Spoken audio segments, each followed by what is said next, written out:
Throughout the 1950s, Vincent Price had established himself as not only one of Hollywood's hottest actors and TV stars, but also a world-renowned art expert. His first film of the 1960s was his first in what would become a successful string of collaborations with director Roger Corman, House of Usher.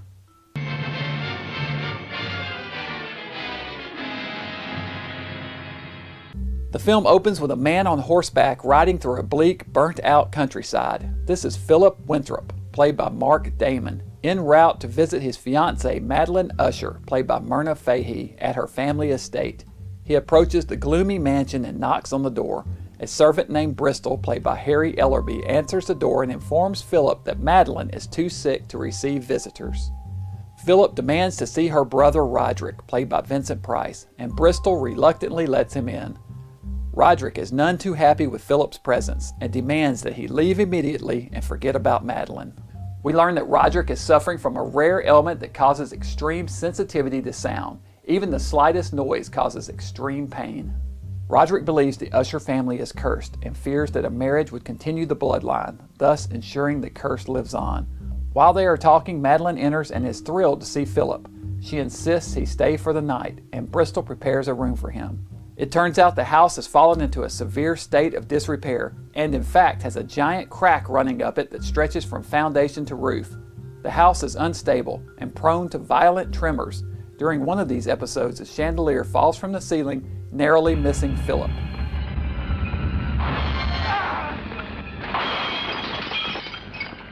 Roderick is extremely protective of his sister, who he claims is deathly ill. Philip has his doubts and believes that once she's away from Roderick and the gloomy Usher estate, she will recover. Philip sneaks into her room that evening and urges her to leave with him. Roderick angrily interrupts them, telling Philip if he loves Madeline, he will leave her alone.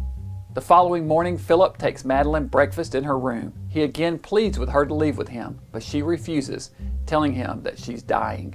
She takes him to the family crypt where her ancestors lie, explaining that all of them suffered from madness. While they are talking, one of the coffins falls to the floor and shatters, the rotten corpse inside spilling out. Roderick enters the crypt just as Madeline faints and carries her back to her room. Roderick tells Philip of the Usher family history. The house was moved over from England brick by brick, and along with it came the family curse. The Ushers are a line of murderers, thieves, and liars. Their evil caused a blight on the area. The family is cursed, and the house is haunted. Now realizing that Roderick is full-blown mad, Philip again rushes back up to Madeline's room and pleads with her to leave with him. This time, she agrees. Philip goes to his room to pack his things and overhears Madeline and Roderick arguing in her room. She screams, and Philip races back in time to find her lying on her bed, dead. Roderick swears he didn't touch her, explaining that the strain and stress were just too much for her heart to withstand. They hold a brief ceremony and place her body in a casket, which Roderick insists that they take to the family vault immediately. The following morning, Philip bids Bristol goodbye, and Bristol offhandedly mentions that the Usher family has suffered from a long line of ailments, including catalepsy. Realizing that Madeline may still be alive, Philip rushes down to the vault and finds her coffin empty. He storms back to Roderick's room and demands to know where she is. You buried her alive. Roderick refuses to tell him, and Philip searches frantically for Madeline, unable to find her. Finally, exhausted, he collapses on his bed and has a horrific nightmare, wherein he is haunted by the Usher family ancestors.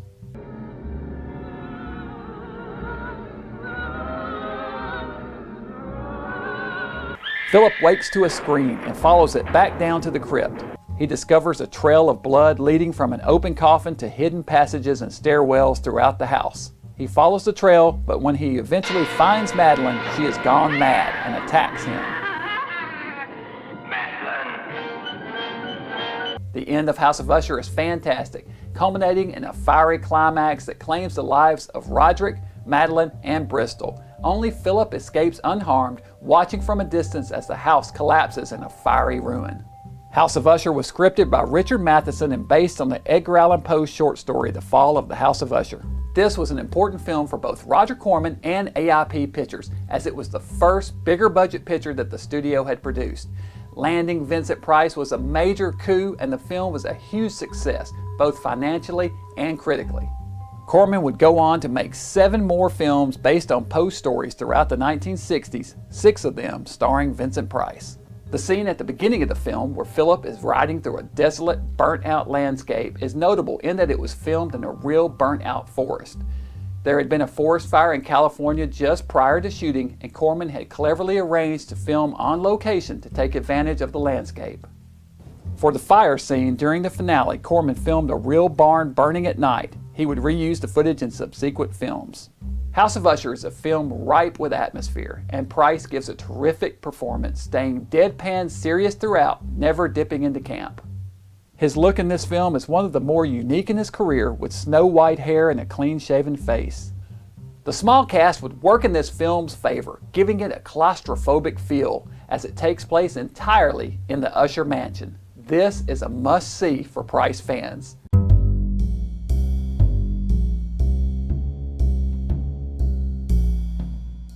After House of Usher, Vincent's next big screen appearance was the 1960 sci-fi adventure film, Master of the World.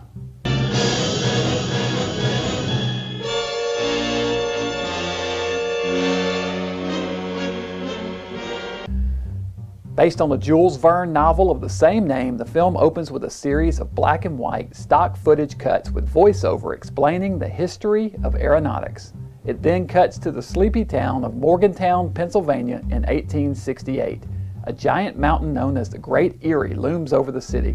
The peacefulness of the day is suddenly interrupted by a series of violent tremors, accompanied by thunder and lightning flashing above the mountain. A voice booms from the skies, quoting scripture, issuing a stern warning to the townspeople. A government agent named John Strock, played by Charles Bronson, is sent to investigate the occurrence. He commandeers a hot air balloon and floats over the mountain. He is accompanied by munitions manufacturer Prudent, played by Henry Hall, his daughter Dorothy, played by Mary Webster, and her fiance Philip Evans, played by David Frankham. Once they reach the top of the mountain, they are shot down by a missile launched from the Erie. They crash land and black out. They awaken later inside a small room, which they later learn is actually inside a flying ship called the Albatross, a blimp-like flying machine with rows of propellers on top and a giant propeller in front and back. They are taken to meet the ship's captain, Rober, played by Vincent Price, who informs them that they are free to roam the ship but must remain his guests for the time being. Rober proudly shows off his flying machine to his guests, demonstrating its speed, maneuverability, and flying abilities. He gives them each a uniform to wear, identical to those worn by his crew members. He asks only that they don't interfere with the ship's duties. They soon learn Rober's true intentions, as he's declared war on the world. He plans to use his flying vessel to bomb ships, cities, and armies in an attempt to end violence and bring world peace. The group spends the remainder of the film trying to escape the vessel, while Strock has the goal of stopping Rober's mad plans. Master of the World was directed by William Whitney for AIP Pictures and released in May 1961. The script was written by Richard Matheson and is actually a composite of 2 Jules Verne novels, Master of the World and Rober the Conqueror, combining themes from both. It was released on a double bill with the film Conga. Verne novels were a bit of the rage at the time, with films being recently made based on 20,000 Leagues Under the Sea in 1954, Around the World in 80 Days, 1956, Journey to the Center of the Earth, 1959, and Mysterious Island, also in 1961. Price had worked with Charles Bronson previously in House of Wax and had worked with actor David Frankham previously in Return of the Fly. Of special note in this film is the actor who plays arms manufacturer Prudent. That is veteran actor Henry Hull, best known to classic horror fans as the werewolf in the Universal classic Werewolf of London. Overall, Master of the World is a brightly colored and entertaining romp, though a bit heavy-handed on the anti-arms message.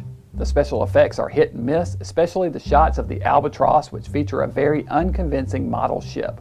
It is still a film worth watching, however, especially for fans of Bronson and Price.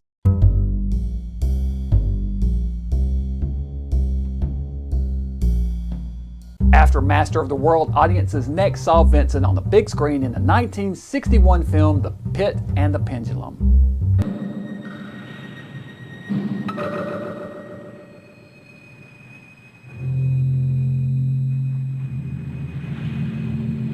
Directed by Roger Corman and based on the Edgar Allan Poe story of the same name, the film opens with a man in a horse-drawn carriage approaching a gloomy castle on an oceanside cliff.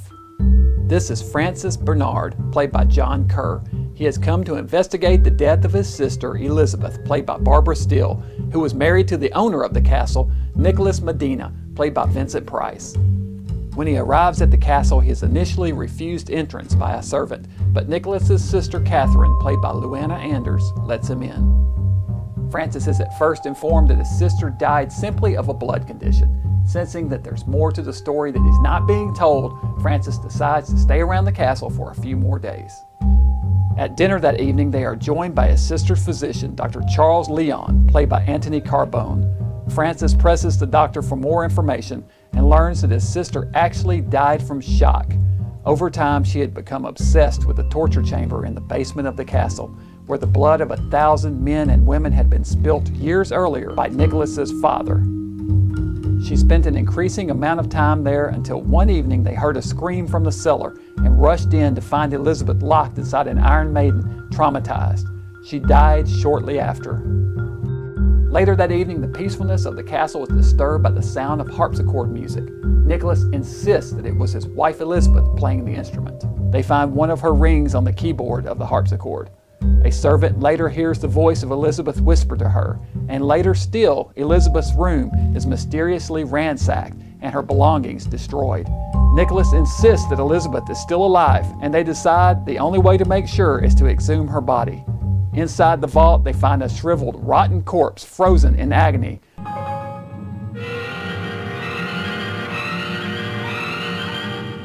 Nicholas realizes in horror that they buried his wife alive.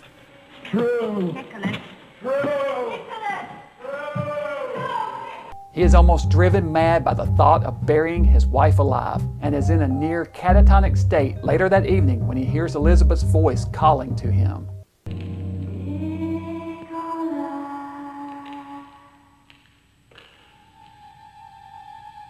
Elizabeth? He follows the sound down into the basement to Elizabeth's vault, which slowly opens and the figure of Elizabeth rises from within. Nicholas runs in fear, frantic, and retreats to the torture chamber. Elizabeth finally catches up to him there and confronts him. He falls to the floor, his mind snapped from the strain. The doctor rushes in, and we learn that this has all been a plot between Elizabeth and the doctor, who have been carrying on an affair behind Nicholas's back. They hoped to drive him mad, but what they didn't count on was that, in his madness, he would take on the identity of his father, the executioner. He attacks the doctor and Elizabeth, knocking the doctor unconscious and locking Elizabeth inside the Iron Maiden for real this time. The doctor awakens and runs from Nicholas into the adjoining chamber and falls to his death into a deep pit. Francis follows the sound of voices down into the basement, where he is also attacked by Nicholas and knocked unconscious. He is placed onto the ultimate torture device, strapped on a table with a giant swinging pendulum with a razor-sharp blade descending slowly upon him. Can Francis escape the swinging death trap, or is it too late and Nicholas has gone irreparably mad? AIP wanted to capitalize on the success of the previous Poe film, House of Usher, so they enlisted the same creative crew for this film, including director Roger Corman, screenwriter Richard Matheson, cinematographer Floyd Crosby, art director Dennis Howler, composer Les Baxter, and editor Anthony Karras. The end result was a film that shared many similarities with Usher, yet was an even bigger hit at the box office. Each film concerns a man traveling to a gloomy estate where he is initially denied entrance. Price is the master of the estate in each film and lives there with his sister. Each film concerns a woman being prematurely buried and someone going mad. In the first film, it is Price's sister. In this one, it is Price himself who loses his sanity, giving Vincent the opportunity to showcase his acting skills and an animated performance that covers a range of emotions. This is the only film Price appeared in with Barbara Steele, who only appears on screen briefly. He would go on to work with director Corman 6 more times during the 1960s.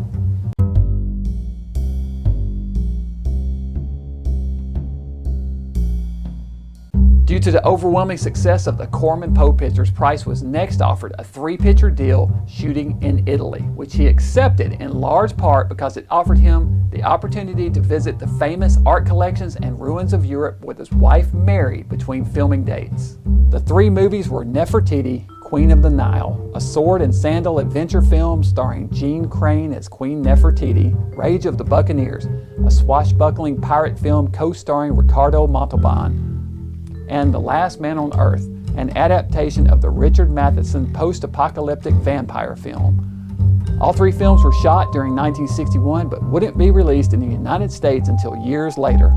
Vincent and Mary returned to the U.S. after filming the trio of Italian films, and it was around this time that Vincent had a book published called The Book of Joe.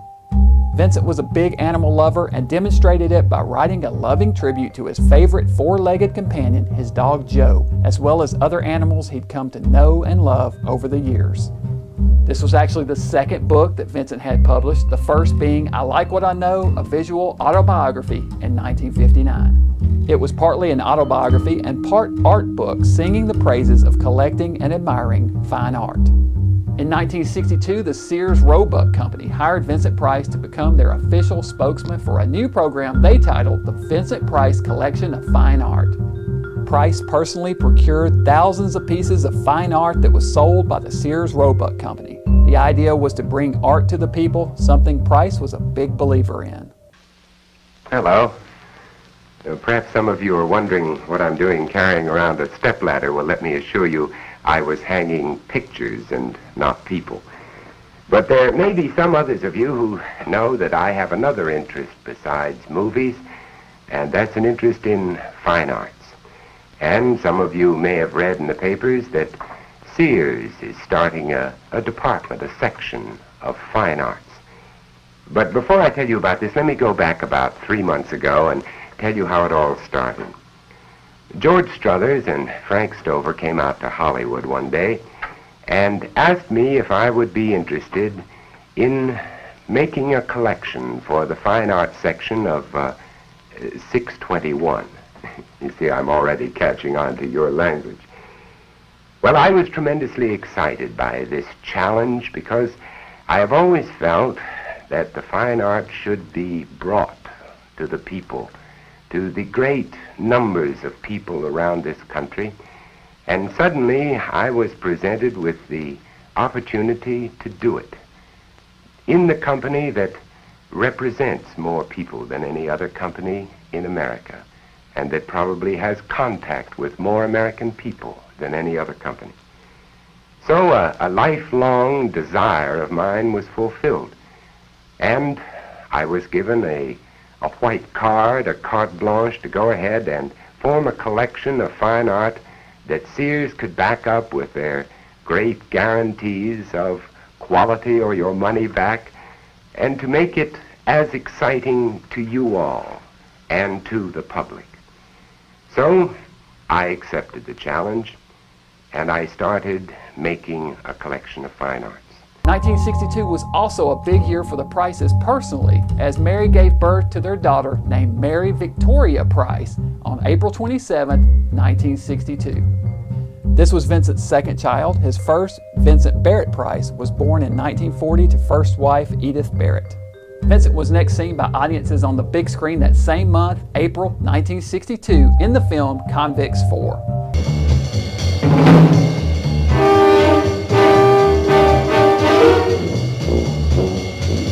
This prison drama was based on the real-life events of John Resco, a death row prisoner whose sentence was commuted to life in prison. While there, he eventually turned to art as a means of rehabilitation and working out his frustrations. Vincent appears very briefly in this film as, appropriately enough, an art expert and critic named Carl Karmer. He visits the prison to check out Resco's art and encourages his artistic talents.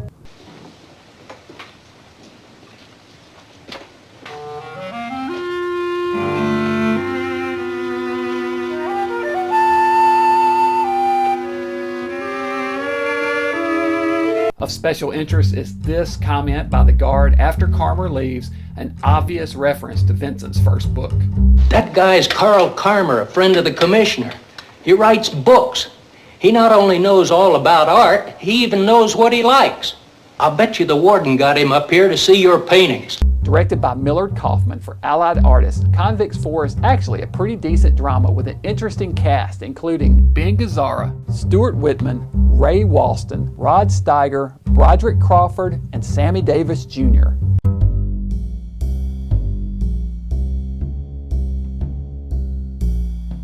Vincent's next big screen appearance was one of the oddest of his entire career, the 1962 action-adventure film Confessions of an Opium Eater, aka Souls for Sale.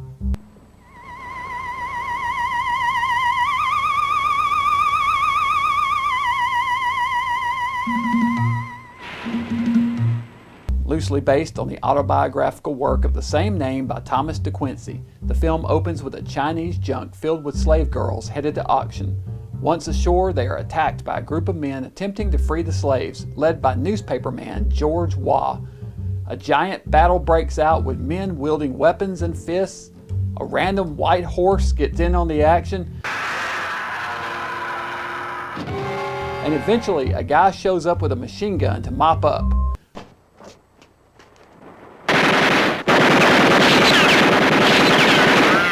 Honestly, I'm not sure which side won, but it's reported the next day that newspaperman George Waugh died in the conflict. Enter Vincent Price as author De Quincey's ancestor, Gilbert De Quincey, who shows up in the town of San Francisco looking for adventure. He flashes a dragon tattoo in a Chinese shop and is granted admission to one of the Tong gangs, where he meets their second-in-command, Ruby Lowe, played by Linda Ho. He is looking for work and is told they want him to find and return the prize girl of their last shipment, named Lotus, who was stolen on the beach by the rival Tong gang, and to take care of these troublemakers. De Quincey sneaks into the office building of George Waugh and finds Lotus there, being kept in a secret room. He makes his way into the chamber and we learn he is actually there to help her escape. From there, the film grows increasingly bizarre and nearly incomprehensible. De Quincey enters the depths of the slave trader's hideout, a place full of trapdoors,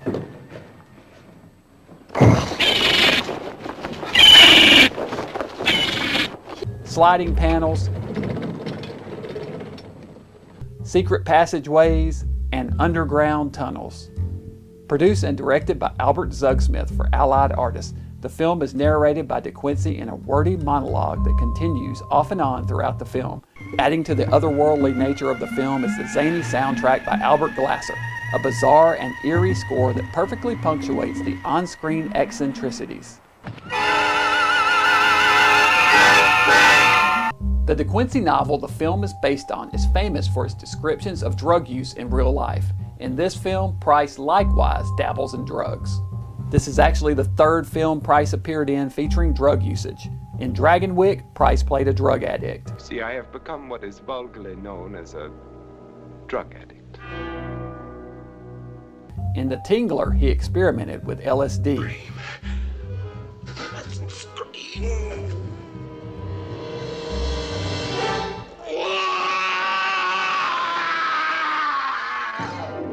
In this one, he smokes opium, even though he knows, as he admits, That stuff buys nightmares.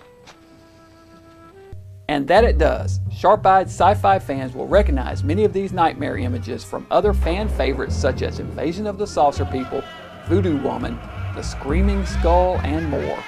Was this opium, or was it reality? Was I dead, or was I only beginning to live? When he awakens from the nightmarish drug trip, he finds everything, himself included, moving in slow motion. The scene is presented entirely soundlessly, adding to the hazy, drug-induced dreaminess of the scene.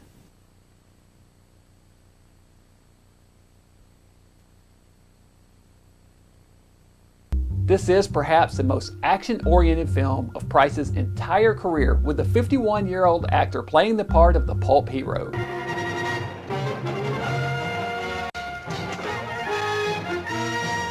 Not just any actor could have pulled off this role without looking completely ridiculous, but Price manages to fit in easily, his mellifluous voice handling the poetic dialogue with ease. Man himself is not immortal, but some men live their lives as if time was endless. This was the room of a man who believed. Watch for a cameo early on from Angelo Rosito. Horror fans will recognize him from such classics as Freaks, Dracula vs. Frankenstein, and Something Wicked This Way Comes. Price would work with him again in 1987 in the film From a Whisper to a Scream, Angelo's final film. The finale of Confessions of an Opium Eater is, like everything else about the film, confusing and vague. I've watched the movie 3 times now and I'm still not 100% sure exactly what happened throughout the movie. But that's not a condemnation of the film. Despite its eccentric nature, or perhaps because of it, it's definitely worth watching at least once. Sit back, enjoy the ride. You're in for a truly unique experience with this one.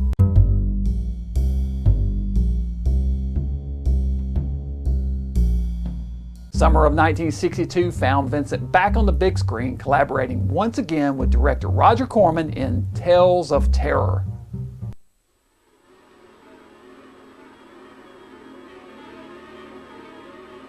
The third in Corman's Pose series, Tales is an anthology film featuring 3 short films, all based on Edgar Allan Poe's short stories, and all 3 starring Vincent. The film opens with a close-up of a beating heart, with Price voicing an intro for the first film, Morella. Once again, writer Richard Matheson repeats his tried-and-true formula from the first 2 Poe films. A horse-drawn carriage approaches a lonely seaside mansion where Vincent Price, this time playing the character of Locke, lives there alone. Inside the carriage is his daughter Lenora, played by Maggie Pierce, who he hasn't seen for 26 years. The mansion is in a state of serious neglect, a thick layer of dust and cobwebs covering everything.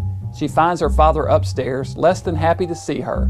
His wife died shortly after Lenora was born, and he sent her away shortly thereafter. He has turned to alcohol to dull the pain and loneliness. Lenora discovers that Locke is keeping her mother's mummified corpse in an upstairs bedroom. He dug it up in a fit of madness shortly after she was buried. She informs her father that she is dying, with only a few months to live. He begs her forgiveness, and they slowly begin to rebuild a relationship, but the vengeful spirit of her dead mother won't let their happiness last, and pays her a ghostly visit.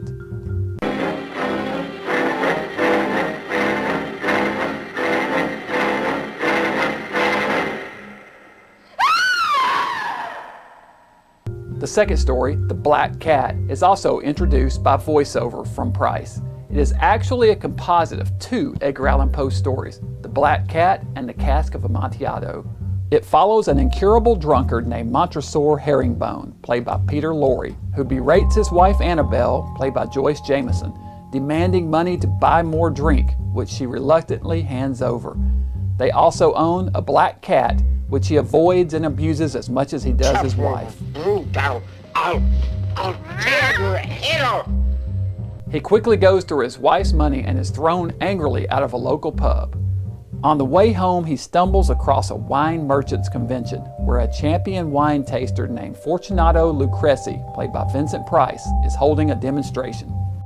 He challenges Fortunato to a taste test, which he agrees to, and matches the master blow for blow, or taste for taste in this case, despite his rather unorthodox technique of gulping entire glasses of wine. Montresor eventually passes out from too much drink, and Fortunato helps him home, where he is introduced to his wife Annabelle. The 2 are immediately smitten with one another. Afterwards, Montresor suddenly finds his wife agreeable to handing over drinking money. All is well until a bartender arouses his suspicions, and he catches Fortunato leaving his house late one evening while he is supposed to be out drinking. He confronts her and she admits everything. The following evening, Fortunato comes to the Herringbone estate for dinner by invitation. He and Montresor share an early glass of Amontillado, but Fortunato finds the evening cut short as his wine was drugged.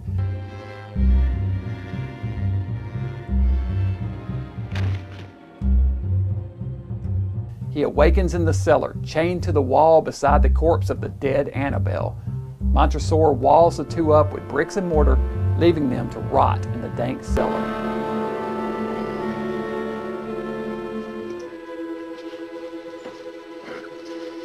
All goes well for Montresor afterwards until his loose lips arouse the bartender's suspicion and that of the local police. The third story, again introduced by Price, is the facts in the case of M. Valdemar. The story opens with Mr. Ernest Valdemar, played by Vincent Price, being hypnotized by Carmichael, played by Basil Rathbone. Valdemar is dying of a painful affliction, and Carmichael is able to stave off the pain through hypnotism. His doctor, Dr. James, played by David Frankham, and wife Helene, played by Deborah Paget, barely approve of these treatments and don't trust Carmichael. However, they can't argue the effectiveness of the treatment. Carmichael asks for no money for his efforts, only one favor. He gets Valdemar to agree that, on his deathbed, in the point of articulo mortis, the point of death, he allow himself to be hypnotized in order to see how long the effects of death might be delayed. Helene and James protest to no avail. Valdemar has agreed and assures them there is no danger. I owed this gentleman a great deal. A great deal. I could not dream of refusing him such an insignificant request. Eventually, the hour of death comes and Carmichael is summoned. He successfully mesmerizes Valdemar and maintains his hold over him throughout the moment of death and beyond. Valdemar begins moaning in a ghostly, echoing voice, informing Carmichael he is in a place of darkness, surrounded by multitudes of people. He moans in agony, begging Carmichael to release him, but Carmichael refuses. He keeps Valdemar in a state of trance for months, despite his protestations. His face has grown pale and is starting to show signs of deterioration. Carmichael continues his cruel domination of Valdemar, refusing his pleas of release until Carmichael's ambition grows too large and includes Helene herself, prompting Valdemar to return from the grave for vengeance. For Tales of Terror, Roger Corman reassembled the same creative crew from his previous Poe films, including cinematographer, art director, editor, and soundtrack composer. The end result was another box office success. Price was very familiar with a number of actors in this film, having worked with them previously, including Basil Rathbone, Peter Lorre, David Frankham, and Deborah Paget. Of the three segments, the middle one, The Black Cat, is my favorite, particularly the drinking contest between Price and Lorre, one of the best sequences of any Corman film. This was the first time that Corman injected humor into the series, something he would revisit the following year in The Raven.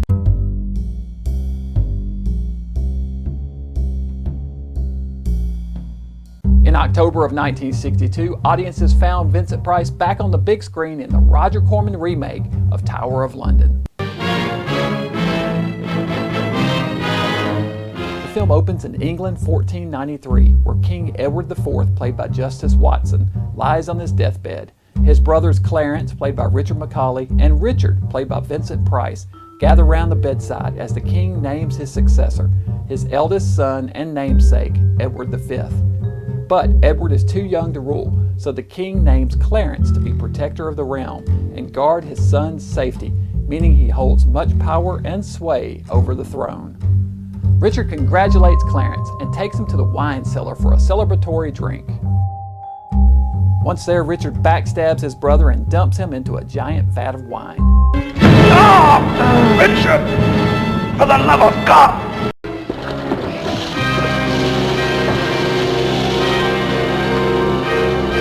The dagger he uses bears the crest of the Queen's family, the Woodville family, thus casting suspicion onto Queen Elizabeth, played by Sarah Selby. Afterwards, Richard is haunted by the ghost of his dead brother, who appears before him and issues a prophecy. You will die in violence, the hands of a man already dead. Richard's wife, Anne, played by Joan Camden, consoles him and assures him that he only did what was necessary. The following morning, Richard is back to his scheming ways. He calls the Queen's chambermaid, Mistress Shore, played by Sandra Knight, and attempts to get her to testify that the king's sons are illegitimate. She refuses, and he sends her to the torture chamber. She still refuses to falsely testify against the Queen and dies on the rack.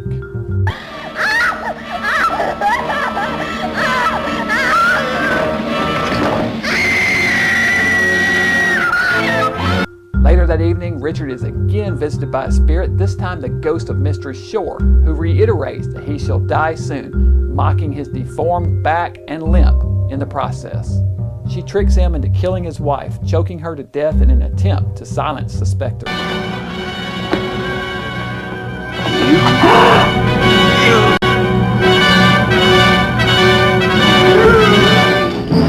The Queen, meanwhile, consults the court sorcerer, Tyrus, played by Richard Hell, asking for his help to uncover proof of Richard's betrayal. Tyrus convinces Richard that he can cast out the evil spirits that haunt him, and in a flaming ritual, Richard is again visited by a spirit, that of his dead brother King Edward, who vows to protect his sons from Richard's treachery. I would protect the sons of my seed and all those who cross your murderous path, Richard! Richard takes the Queen's lady-in-waiting, Lady Margaret, prisoner.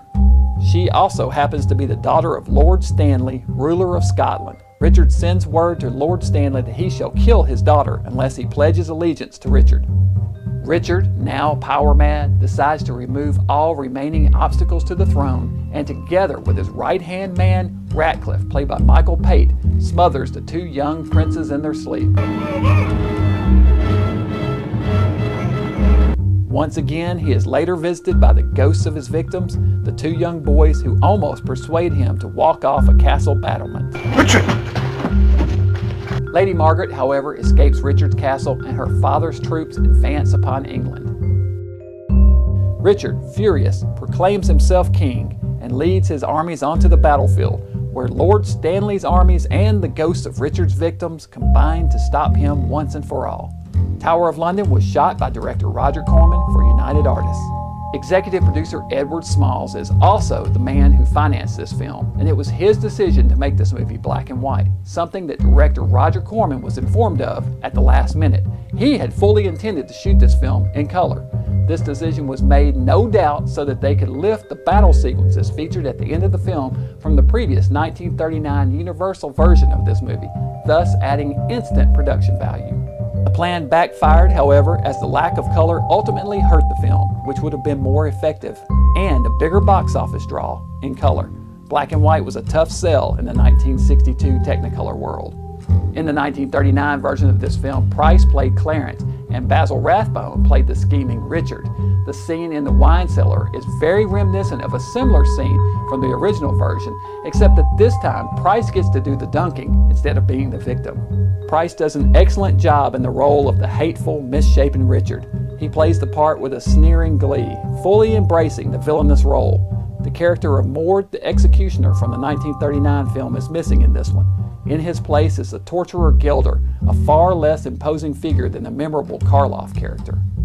Tower of London is actually a much better movie than I'd been led to believe. It's a darker remake of the Universal original, focusing on the macabre elements of the story, with tortures, murder, and ghostly apparitions aplenty. Of special interest in this film is the character Tyrus, the court sorcerer, who spends much of the movie with a black raven on his arm. Director Roger Corman's next film would continue this theme, with Price and Boris Karloff squaring off as a pair of rival magicians, along with a scene-stealing black raven in The Raven.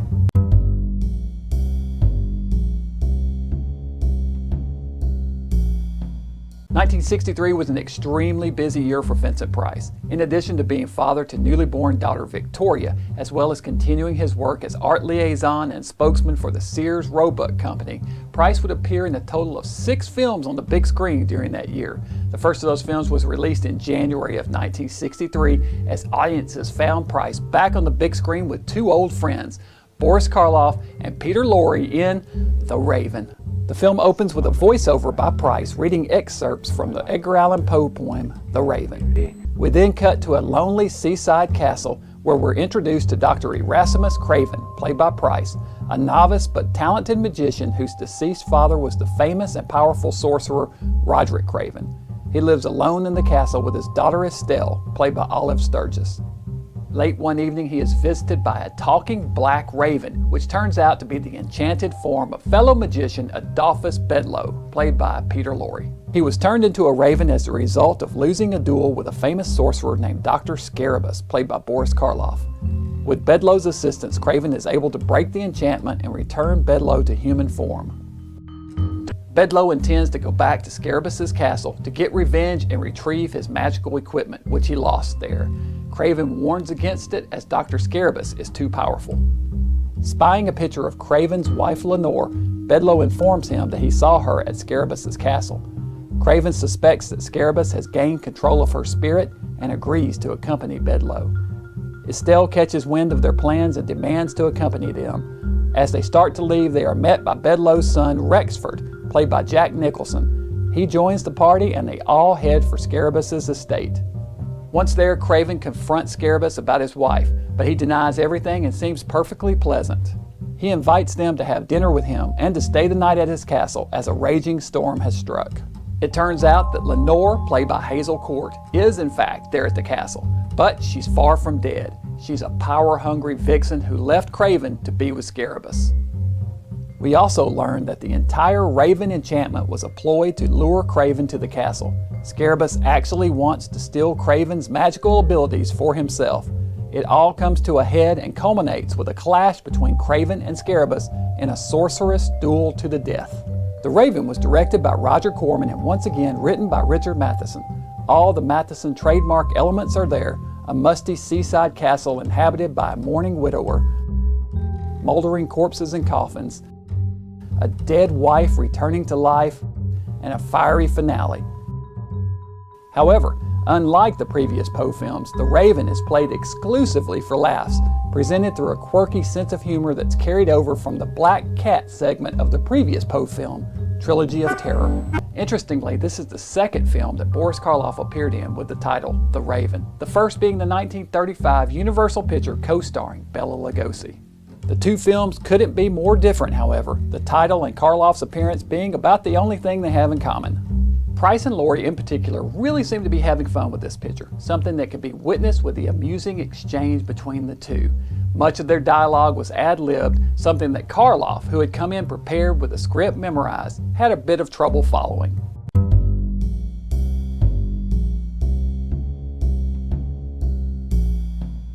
After The Raven, Vincent's next film debuted in theaters in March of 1963, another film based on a work of classic literature, Diary of a Madman.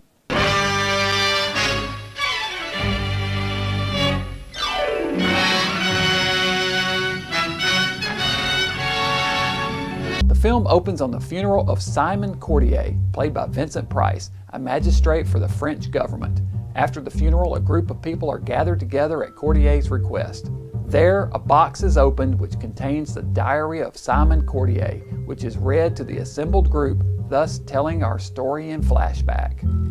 The strange events which occasioned me to begin this diary started 3 days before the murderer, Louis Giraud, was to go to the guillotine. Magistrate Cordier is summoned to the jail cell of convicted murderer Louis Giraud, played by Harvey Stevens, who is sentenced to the guillotine. Once there, Giraud relates a fantastic story that he was forced to murder by a supernatural force that possessed his body and mind. While they are talking, Giraud's eyes are lit by an eerie green glow, and he suddenly becomes violent, attacking and choking Cordier, who is forced to defend himself. Giraud falls and strikes his head and is killed. Kill you!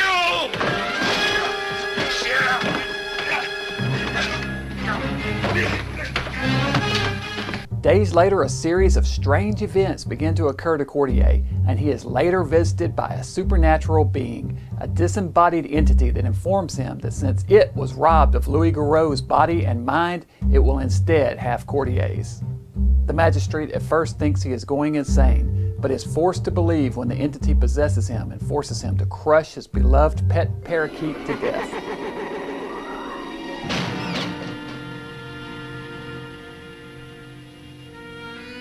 A psychiatrist insists that the voice is all in Cordier's mind and suggests that he take a break and get out and become a bit more social. He also suggests that Cordier take up his old hobby of sculpting to take his mind off things. On the way home that afternoon, Cordier stops to admire a painting in a shop window and meets a beautiful young woman there named Odette Malot, played by Nancy Kovac, who it turns out was the model for the painting. Upon learning that he is an artist, she suggests that he hire her as a model, which he readily agrees to. The next few weeks are a happy time for the magistrate as he works on the sculpture and gets to know Odette better.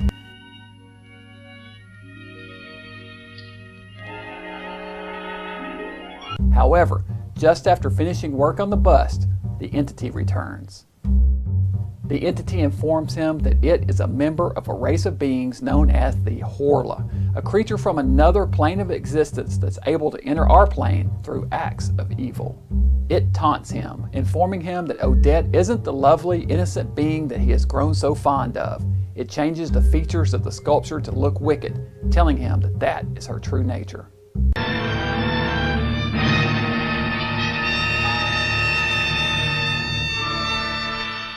Later that evening, he is again visited by the entity, which sets out to prove that it is right about Odette. It instructs him to purchase the painting of her. Courtier does purchase the painting and begins seeing her over the following weeks, eventually falling in love and asking her to marry him. However, it turns out she is already married to painter Paul Duclos, played by Chris Warfield, the artist of the portrait he had initially admired. The Horla was correct in its assessment of Odette, it turns out, as she is a vain and opportunistic gold digger. Maybe I should feel sorry for him. You'll bleed him dry, take every cent he's got, and meanwhile be looking for another man with even more money. Yes. Yes, that's exactly what I'll do. Are you satisfied? Yes, I'm satisfied that I'm a fool and that he's a bigger one. Courtier, realizing that the Horla will never leave him in peace, rushes home to pack, intent on moving away to his summer home in Switzerland with Odette. Before he can finish packing, the Horla once again confronts him, and in retaliation for his escape attempt, possesses him, ordering him to murder Odette. He goes to her apartment in the dead of night with a large butcher's knife and finishes her.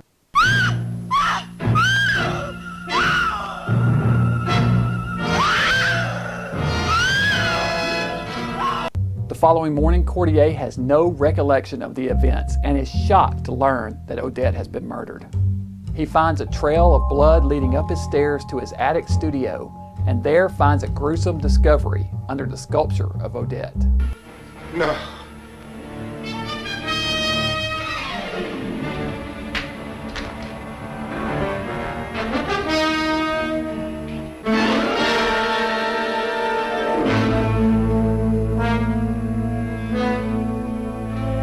Odette's husband Paul is arrested for her murder.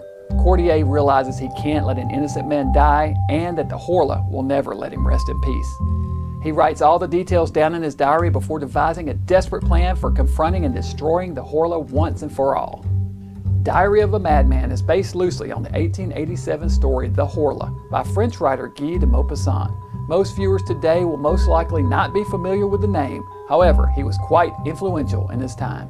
About the story The Horla, writer H.P. Lovecraft said, "This tense narrative is perhaps without peer in its particular department." Diary was directed by Reginald Labourg, a prolific director also remembered for such films as The Mummy's Ghost, The Black Sleep, and Voodoo Woman. Labourg originally had a much more menacing sound in mind for the voice of the Horla in this film, but producer Edward Small insisted that it keep it undistorted. Small is the same producer who insisted that Corman's Tower of London be shot in black and white. The film looks bigger than its budget, thanks in large part to set designer Daniel Howler, the same designer for the Corman Poe films. However, this film was nowhere near as successful at the box office as the Corman pictures. It's interesting how many times Price played an artist or art lover in his films, something that Price no doubt took great pride in. In this film, he does a fantastic job as a tormented courtier, and the nod to House of Wax was particularly fun.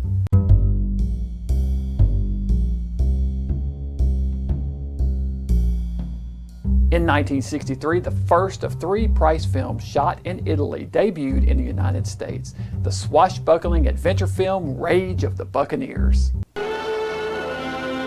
The film tells the story of Gordon the Black Pirate, played by Ricardo Montalban, captain of the rogue ship the Indomitable. It turns out he is a pirate with a conscience, however, as he despises the slave trade and actively works to vanquish it.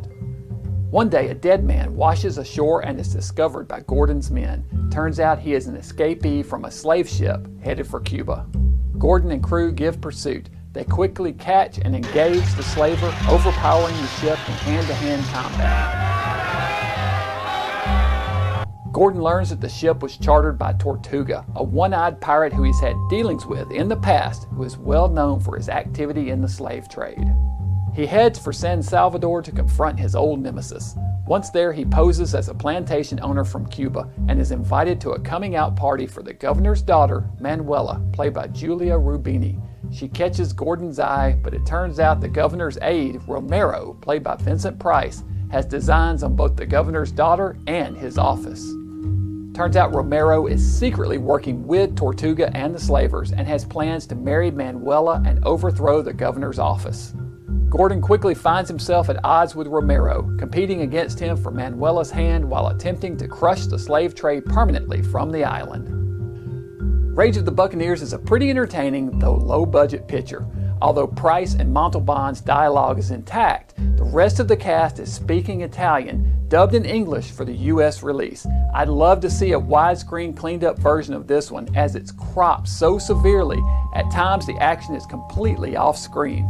Ricardo Montalban is perfect as the debonair Captain Gordon, and Price plays the evil Romero to a T. The battle scenes are actually pretty well done, both on land and at sea.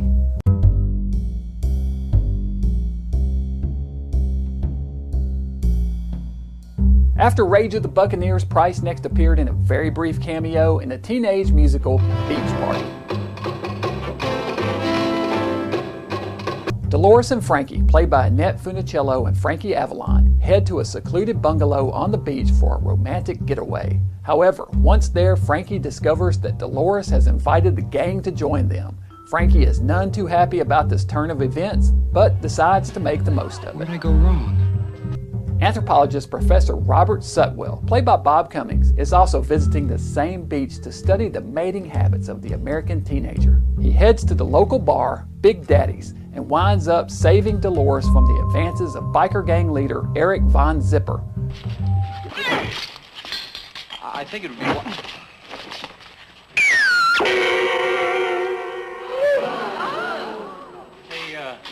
Hey, what'd you do to him? It's very simple. A complex pressure point and applied force.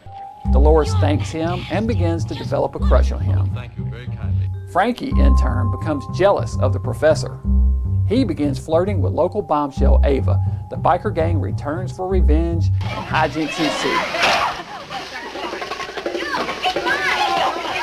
Vince's participation in this film is very brief. He plays the part of Big Daddy, a kind of wise old man who spends all of his time asleep at the bar with a wide-brimmed hat pulled down low over his eyes. He does have one line in the film, and quite the showstopper it is. The pit. Bring me my pendulum, kiddies. I feel like swinging. This is, of course, a reference to the popular 1961 Roger Corman film, The Pit and the Pendulum. Geared for teenagers, Beach Party was hugely successful and kicked off an entire genre of beach pictures. There were 5 official films in the Beach series for AIP, all featuring Frankie and Annette. Other entries in the series are Muscle Beach Party, Bikini Beach, Beach Blanket Bingo, and How to Stuff a Wild Bikini, which has got to be, for my money, one of the greatest film titles ever. One of the mainstays of the beach films is the music, and in this one they score a major coup, landing none other than surf legend Dick Dale and the Deltones. They not only provide 2 songs for the movie, Secret Surfing Spot and Swingin' and Surfing, but actually appear in the film playing the tunes. There are also musical numbers from Frankie and Annette, and the rest of the background music was composed by Les Baxter, the man who would go on to do the music for the Price film, Dr. Goldfoot and the Bikini Machine. Interestingly, both Frankie and Annette would be reunited with Price in that film. There's also a unique promotional piece in this film, as the closing credits included a special thanks and plug for an upcoming Price film, also from AIP, of course.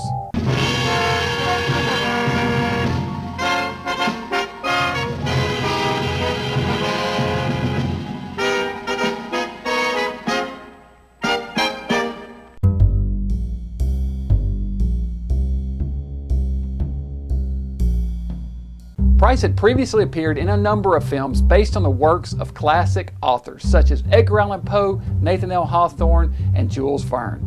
This time he takes on H.P. Lovecraft in the 1963 film The Haunted Palace.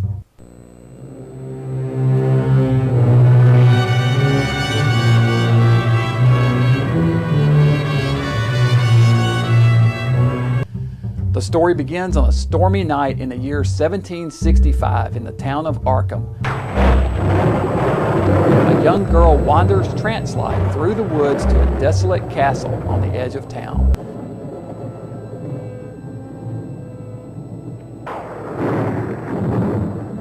Once there, she is led through a secret door to a dungeon by two figures, Charles Kerwin, played by Vincent Price, and Hester Tillinghast, played by Kathy Merchant.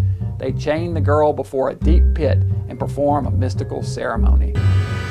Ovos felices. Meanwhile, the local townspeople have become aware of the strange goings-on and have formed an angry mob. They advance on the palace and beat on the door. Kerwin and Hester open the door and assure the mob that the girl is fine. However, they soon discover that she is still in a trance. They drag Kerwin out and tie him to a large tree, then burn him alive. Before he dies, he curses the mob, telling them he will rise from the dead for revenge, and from that point on, their ancestors shall bear his curse. Burn him! We cut to the town of Arkham 110 years later. Charles Dexter Ward, played by Price, and his wife Anne, played by Deborah Paget, arrive by stagecoach. Charles is the great-great-grandson to Kerwin and has inherited the palace. The townspeople are none too happy to see them, however, and urge them to leave. Only the town doctor, Dr. Willett, played by Frank Maxwell, doesn't treat them suspiciously, and he gives them directions to the palace. There's the Kerwin Palace over there on the cliff. They arrive and find the palace exactly as it was left 100 years prior, although it is in a serious state of neglect with dust and cobwebs everywhere. The place is empty save for a lone caretaker named Simon Orne, played by Lon Chaney Jr. They discover a painting over the fireplace that looks exactly like Charles and realize he is the spitting image of his ancestor. Something about the painting is odd, however, and Charles finds himself mysteriously drawn to it. One evening while in town, Charles and Anne suddenly find themselves surrounded by a number of townfolks who are hideously deformed. Dr. Willett later informs them that they were born mutated. The townsfolk blame Charles's ancestor Kerwin, as he was a warlock who owned an ancient and terrible spell book called the Necronomicon, which contained formulas to communicate with and even summon the elder gods. They claim that Kerwin was trying to open the gates to the dark gods and mate them with humans to create a new race through which the gods could regain control. Charles and Anne plan to leave the town, but before they can do so, Charles finds himself mysteriously drawn to the painting, and his body becomes possessed by his ancestor. Afterwards, he informs Anne that they are staying in the palace, to her disappointment. We learn that the caretaker, Simon, is also a warlock, along with another man named Jabez, played by Milton Parsons. Together, the three exhume the body of Kerwin's dead wife, intent on returning her to life with the help of the Necronomicon. They begin working to make Kerwin's possession of Charles's body permanent and to return the elder gods to power. Meanwhile, Kerwin begins exacting revenge on the descendants of the townfolks, killing them one by one.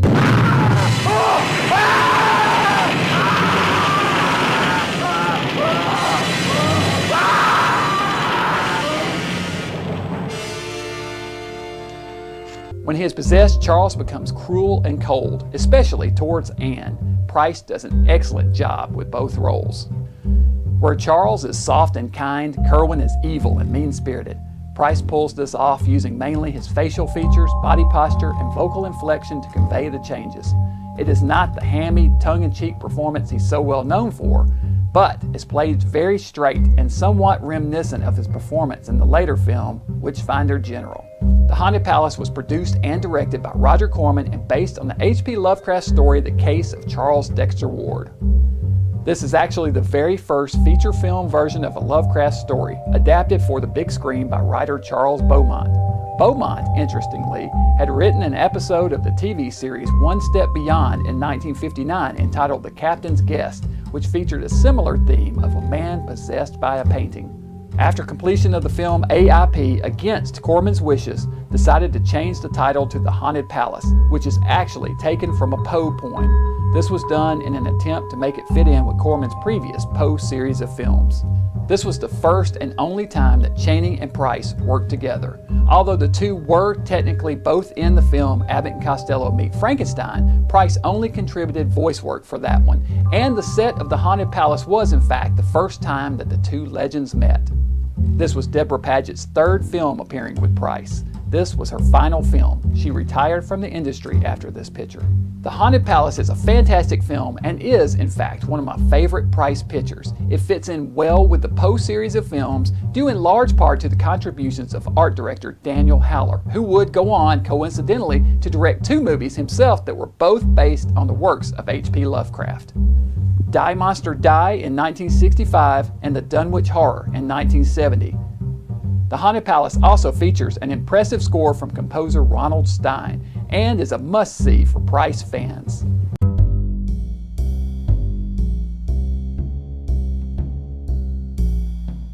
Vincent's next film opened just in time for Halloween on October 30th, 1963, an anthology horror film featuring 3 tales, all based on stories by Nathaniel Hawthorne, Twice Told Tales.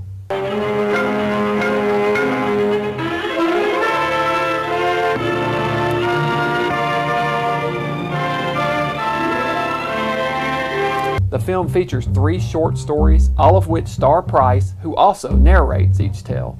Each segment begins with a pair of skeletal hands opening a large book to the title page of the story.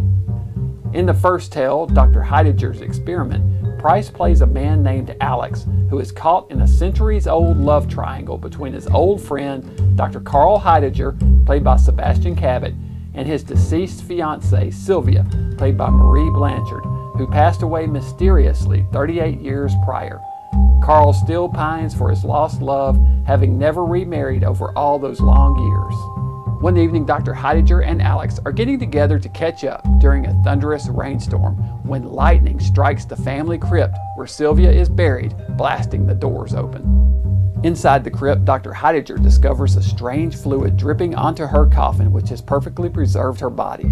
He collects a bottle of the fluid and, after some experimentation, realizes it does indeed have restorative properties.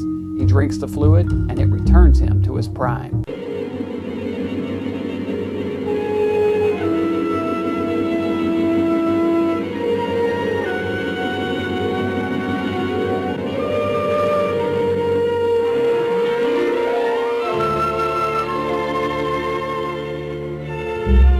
Alex follows suit, and the two men rejoice at their second chance at life. Carl then decides to use the fluid on Sylvia. Alex at first objects, but Carl ignores him. He injects her with the fluid, which works, returning her to life. Carl is overjoyed and rushes upstairs to retrieve the wedding dress he had saved for her all those years. However, all is not rosy and happy as intended, as on his way back downstairs, Carl overhears Alex and Sylvia talking and realizes the two had been having an affair behind his back. He also hears Alex confess that he had poisoned Sylvia all those many years ago to keep her from marrying another man. I poisoned you. You think I wanted to see you in the arms of another man? Carl realizes his entire life was ruined by his so-called friend and sets his mind upon revenge. The second story is called Rappaccini's Daughter. In it, Price plays a scientist named Giacomo Rappaccini who has a terrible secret. He has experimented on his daughter Beatrice, played by Joyce Taylor, combining her blood with that of a deadly poisonous plant growing in his garden. He did this to keep her with him and safe from the sins of the world.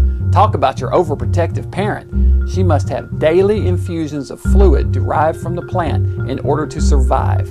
And in return, her very touch is deadly. Beatrice falls in love with a neighbor named Giovanni, played by Brett Halsey, whose window overlooks her father's garden. Once Giovanni learns of her condition, he works with a professor at the nearby university to develop an antidote. Realizing his daughter is hopelessly in love with Giovanni, Giacomo invites him to his estate one evening for a chat. He drugs Giovanni's wine, however, knocking him unconscious, and when he awakes he finds that Rappaccini has altered his blood, too, performing the same experiment on him as his daughter. Meanwhile, the university professor has finished the antidote, but it remains untested. Giovanni takes it anyway, hoping it can return he and Beatrice back to normal. But all is not so simple. The final story is The House of Seven Gables. Gerald Pynchon, played by Vincent Price, returns to his family estate, the House of Seven Gables, with his new bride Alice, played by Beverly Garland, after being away for years. His sister Hannah, played by Jacqueline DeWitt, maintains the house, but is none too happy to see him return. A treasure is rumored to be hidden somewhere within the house, and Gerald is intent on finding it. Gerald initially left because the house is cursed, haunted by the spirit of a man named Matthew Mall. Matthew was wrongfully condemned as a witch and murdered by the Pynchon family, his body buried under the House of Seven Gables. Before he died, he cursed the male descendants of the Pynchons that they shall have blood to drink. Each male ancestor has since died violently. Upon entering the house, Alice immediately begins witnessing a series of supernatural occurrences and remembering events and details she could not possibly know. Gerald invites a Mall descendant, Jonathan Mall, played by Richard Denning, to the house one evening in an attempt to bribe the location of the hidden treasure from him. Jonathan and Alice are strangely drawn together as if they already knew each other. Gerald's searches for the treasure eventually lead him to the cellar of the house, where he uncovers the skeletal remains of Jonathan Mall and a treasure map. Once he has the map, he has no more use for his sister and does her in.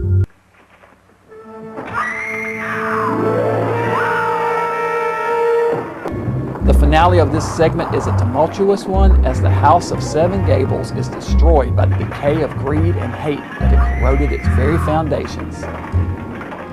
Twice Told Tales is a fun film and excellent starring vehicle for Vincent Price, who does an excellent job in each of the stories, particularly shining in the House of Seven Gables segment.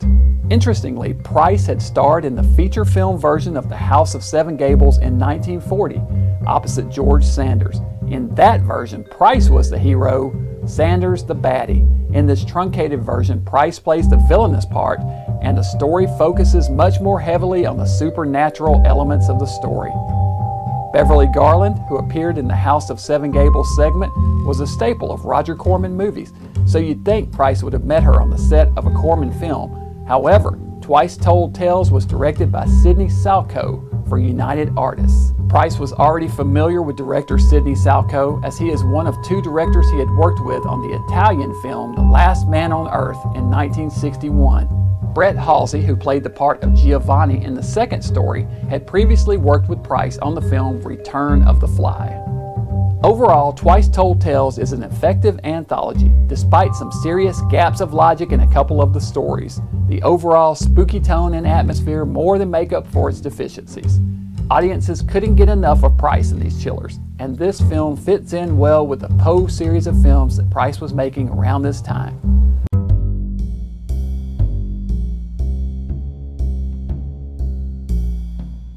The next Price film to hit theaters was the sword and sandal adventure Nefertiti, Queen of the Nile.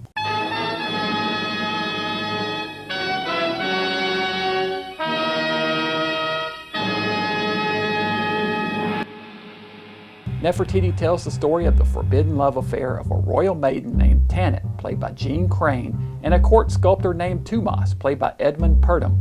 Price plays Tanit's father, the high priest Benakin, who has forbidden them to see one another, as Tanit has been promised to Amenephis IV, played by Amadeo Nazari, the son of the pharaoh. Benakin has Tumas imprisoned, but he escapes. Believing him dead, Tanit marries Amenephis, changing her name to Nefertiti in the process. Eventually, she and Tumas are reunited, and Amenephis, who is mentally unstable, kills himself as Benakin leads an army against the city walls in an attempt to incite a holy war. Nefertiti takes command of the forces in her husband's absence to defend the city. Benakin's forces are eventually defeated. Benakin is killed. And Nefertiti and Tumas are free to be with one another. This film was actually the second of the Italian films that Price made in the summer of 1961. It was released in Italy in 1962 and made its American debut on January 15, 1964. The cast of this film was entirely Italian with the exception of Price and Jean Crane, who were both Americans, and Edmund Purdom, who was British. Jean Crane and Vincent Price had worked together previously in the film Leave Her to Heaven, 1945. Overall, this film is a bit of a mess. It's definitely the weakest of the 3 Italian films that Price made in '61, despite decent production value, sets, and costumes.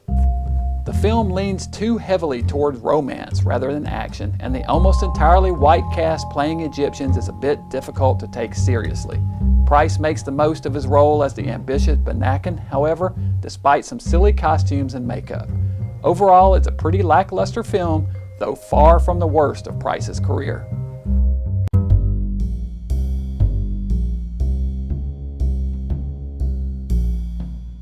January 22nd, 1964 saw Price back on the big screen in the AIP black comedy, The Comedy of Terrors.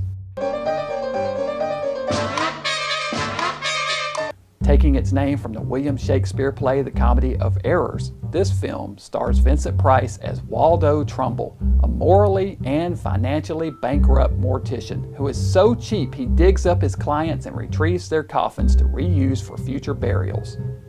Set in the late 1800s, Trumbull lives with his wife Amaryllis, played by Joyce Jameson, and father-in-law Amos Hinchley, played by Boris Karloff. He runs the funeral parlor with his assistant Felix Gilly, played by Peter Lorre, who is secretly in love with Amaryllis and despises how poorly Trumbull treats her. Times are tough and Trumbull is seriously behind on his rent. When their landlord, Mr. Black, played by Basil Rathbone, demands they pay the past rent, Trumbull devises an ingenious plan for raising funds: murder. Together with a reluctant Felix, he pays a visit to a wealthy elderly neighbor in the dead of night, sneaking into his room and smothering him with a pillow. Quite the way to drum up business, eh?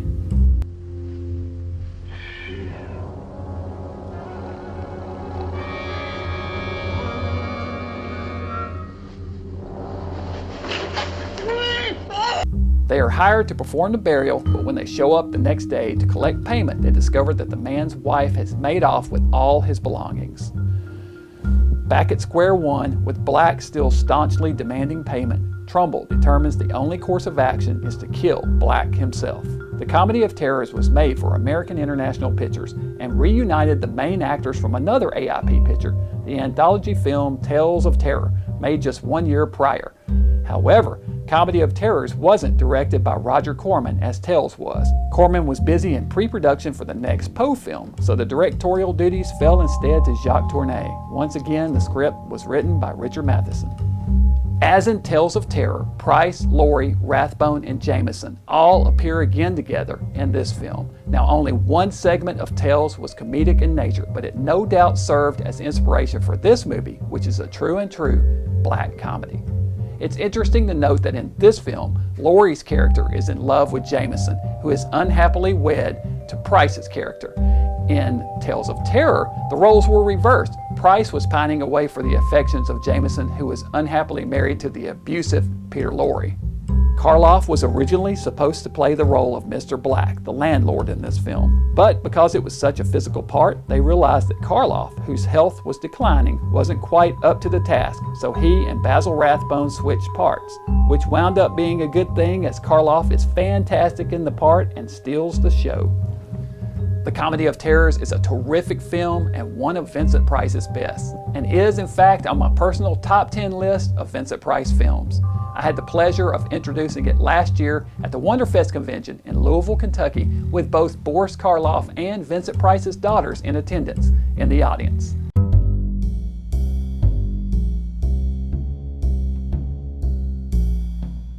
Vincent's next big screen appearance of 1964 was the post-apocalyptic sci-fi film, The Last Man on Earth.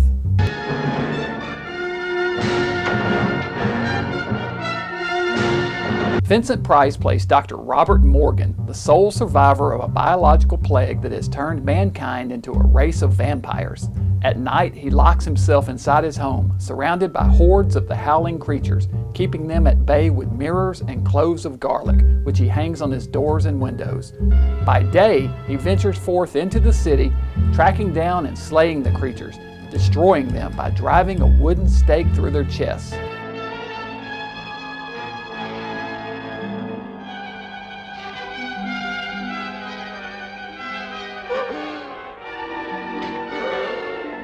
he takes their bodies to a giant pit and burns them.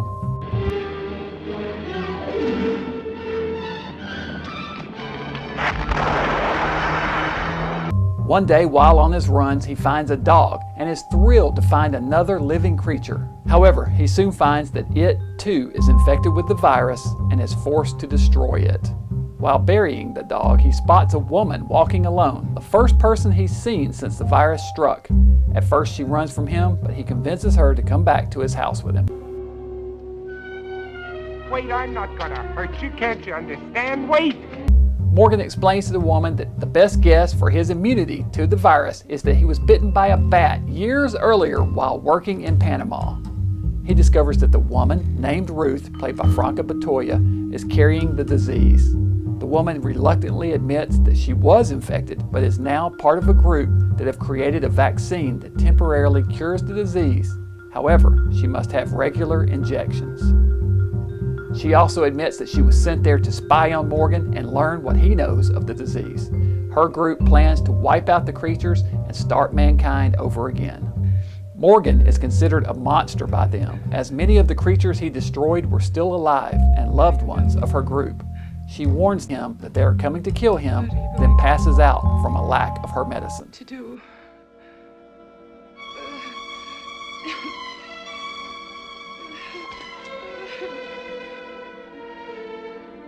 Morgan does give her a blood transfusion and is thrilled to learn that it has completely cured her. However, it's too late as her group has arrived and he must go on the run to try to survive. Run! They've come to kill you, Robert. Get him! Get him! This was the third and final film Price made in Italy in the summer of '61. It was based on the book I Am Legend by Richard Matheson and reportedly originally intended to be made by Hammer Studios. They ultimately passed on the film and rights were bought by Lippert Pictures. It was filmed in Italy as a cost-saving measure and directed by Sidney Salco and Ubaldi Ragona, who directed the Italian unit.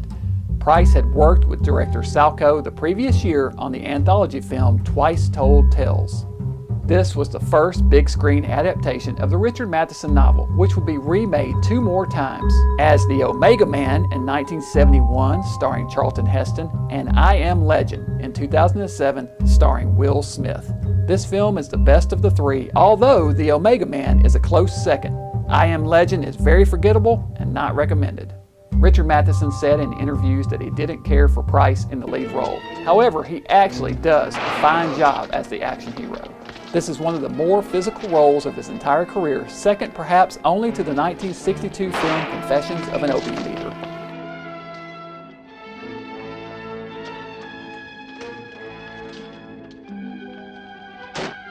The Last Man on Earth is one of the few films that Price made in the science fiction genre. Despite its low production value, the film has a creepy vibe and otherworldly feel throughout.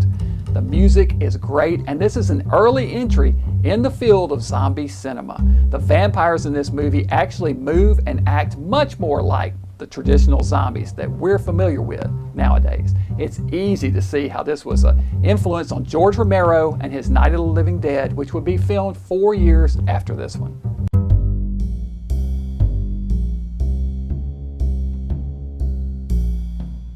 After The Last Man on Earth, audiences next saw Price on the big screen in The Masque of the Red Death.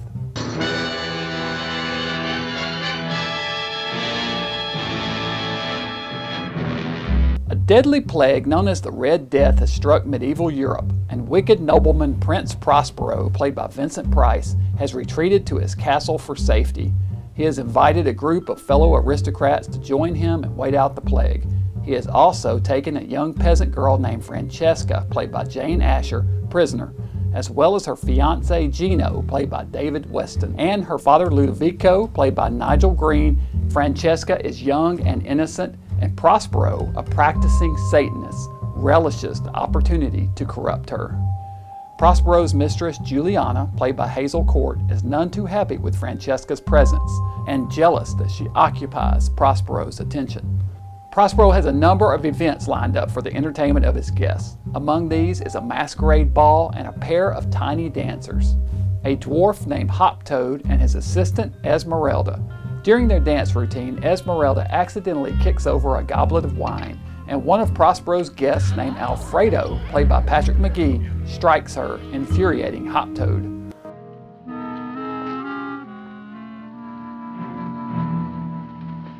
Prospero brings forth Francesca's father and fiancé for the cruel amusement of his guests, forcing them to play a Russian roulette-style game with poisoned daggers.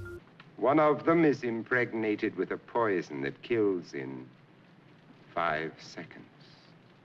They take turns cutting themselves, avoiding the fatal blade until there is only one dagger left. Ludovico grabs it and lunges towards Prospero, who kills him with a thrust of a sword.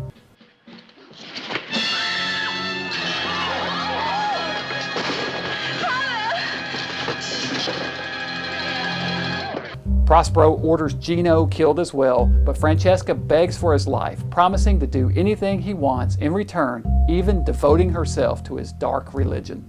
Gino is safely released, and Prospero shows Francesca around the castle, leading her through a series of chambers, each decorated in a different color. Meanwhile, the guests ready for the masquerade, but unbeknownst to the assembled group, there is an uninvited guest. A mysterious stranger dressed head to toe in scarlet red.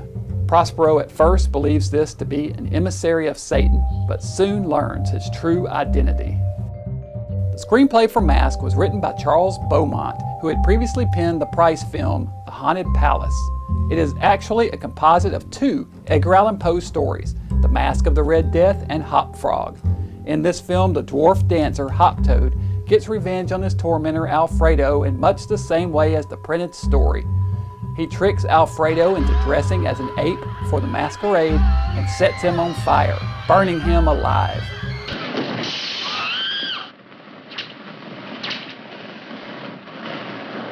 Interestingly, it wasn't this ultra-violent part of the story that landed this film in trouble with the censors, but rather the scenes featuring satanic rituals. In particular, one where Juliana, Hazel Court's character, devotes herself to Satan, branding her breast with an inverted cross. Deemed too much for repressed British audiences, these sequences were cut prior to screening in cinemas overseas.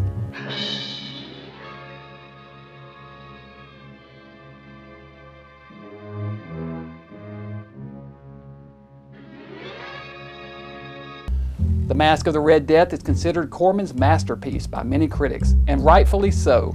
The importance of the Poe films on Corman's career can't be overstated. These films boosted him out of B status into the realm of elite directors. This was the second straight film for Price involving the theme of a plague that ravages mankind. This was the next to last film in director Roger Corman's Poe cycle, and arguably his best. Filmed in England in order to receive a government subsidy, the film features lavish set design by Daniel Howler, beautifully shot by cinematographer Nicholas Roeg. Flush with brilliant colors and huge sets, it is a feast for the eyes and an essential Price film.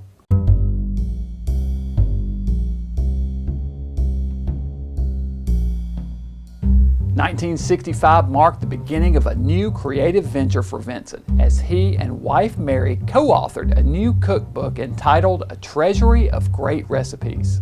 Sears Roebuck Corporation, thrilled with the success of the Vincent Price Fine Art program, approached Vincent about doing a cookbook. He worked together with Mary to create a cookbook that would become a bestseller. The book features a collection of recipes gathered during the couple's extensive worldwide travels, along with personal anecdotes, photos, and stories from the Prices. It drew rave reviews, remained a fan favorite for years, and was, in fact, reprinted in 2015 by their daughter Victoria in a 50th anniversary edition. It was a project of which the Prices were very proud and presented a wonderful opportunity for Vincent to work alongside his wife. January of 1965 found Price back on the big screen in yet another Roger Corman production in The Tomb of Ligeia.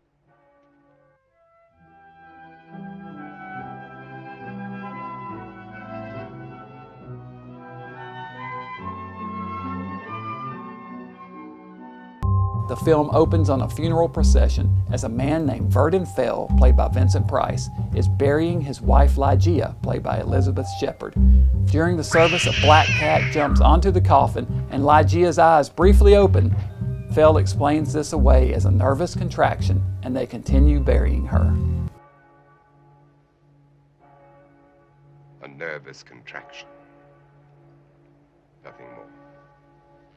We jump forward months later where a fox hunt is underway by a group of aristocrats. One of the members of the group, Lady Rowena, also played by Elizabeth Shepard, wanders onto Fell's property where she is thrown from her horse near Ligeia's grave. Fell carries her inside to recuperate. Fell wears a pair of dark glasses, and it is revealed that he suffers from a severe sensitivity to light. Rowena becomes intrigued with the distant and enigmatic Fell. She finds reasons to visit Fell over the coming days, and the two fall in love. Despite warnings from her family, she marries Fell and moves into the abbey with he and his servants. The marriage is not the happy one she expected, however, as Fell disappears for hours on end and she sleeps and often eats alone. I sleep alone. I eat alone. Price is obsessed with his former wife Ligeia and offers no explanation for his increasingly odd behavior. Rowena becomes more and more distraught and begins to suspect that perhaps Ligeia isn't dead after all. Her former boyfriend Christopher, played by John Westbrook, agrees with her suspicions and digs up Ligeia's coffin with the aid of two hired hands, wherein he finds a wax figure.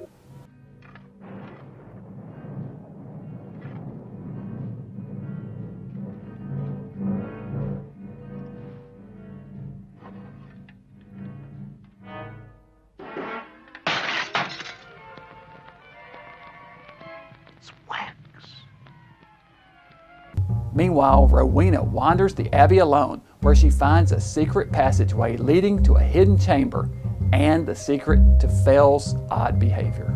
The Tomb of Ligeia was directed by Roger Corman for AIP, and this is the last of his Poe series of films, although it would be far from the last Poe-based project that Price would make. As with the previous film, The Masque of the Red Death, this film was shot in England. The screenplay was written by Robert Towne and based on the story Ligeia by Edgar Allan Poe. A black cat is a recurring element that pops up in several of Corman's Poe pictures. In this film, the black cat plays a prominent part, appearing time and again throughout the film to torture and attack Rowena as though it were the physical manifestation of the late Ligeia.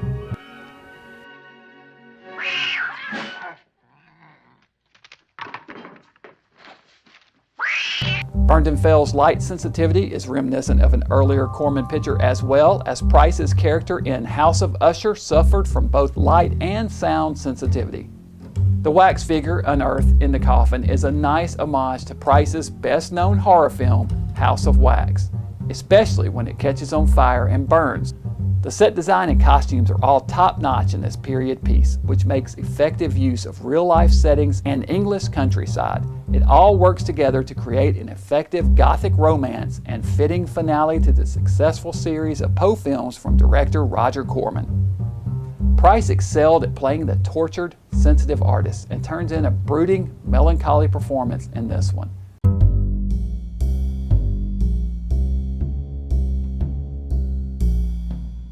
Vincent's next big screen appearance of 1965 was the underwater adventure film War Gods of the Deep.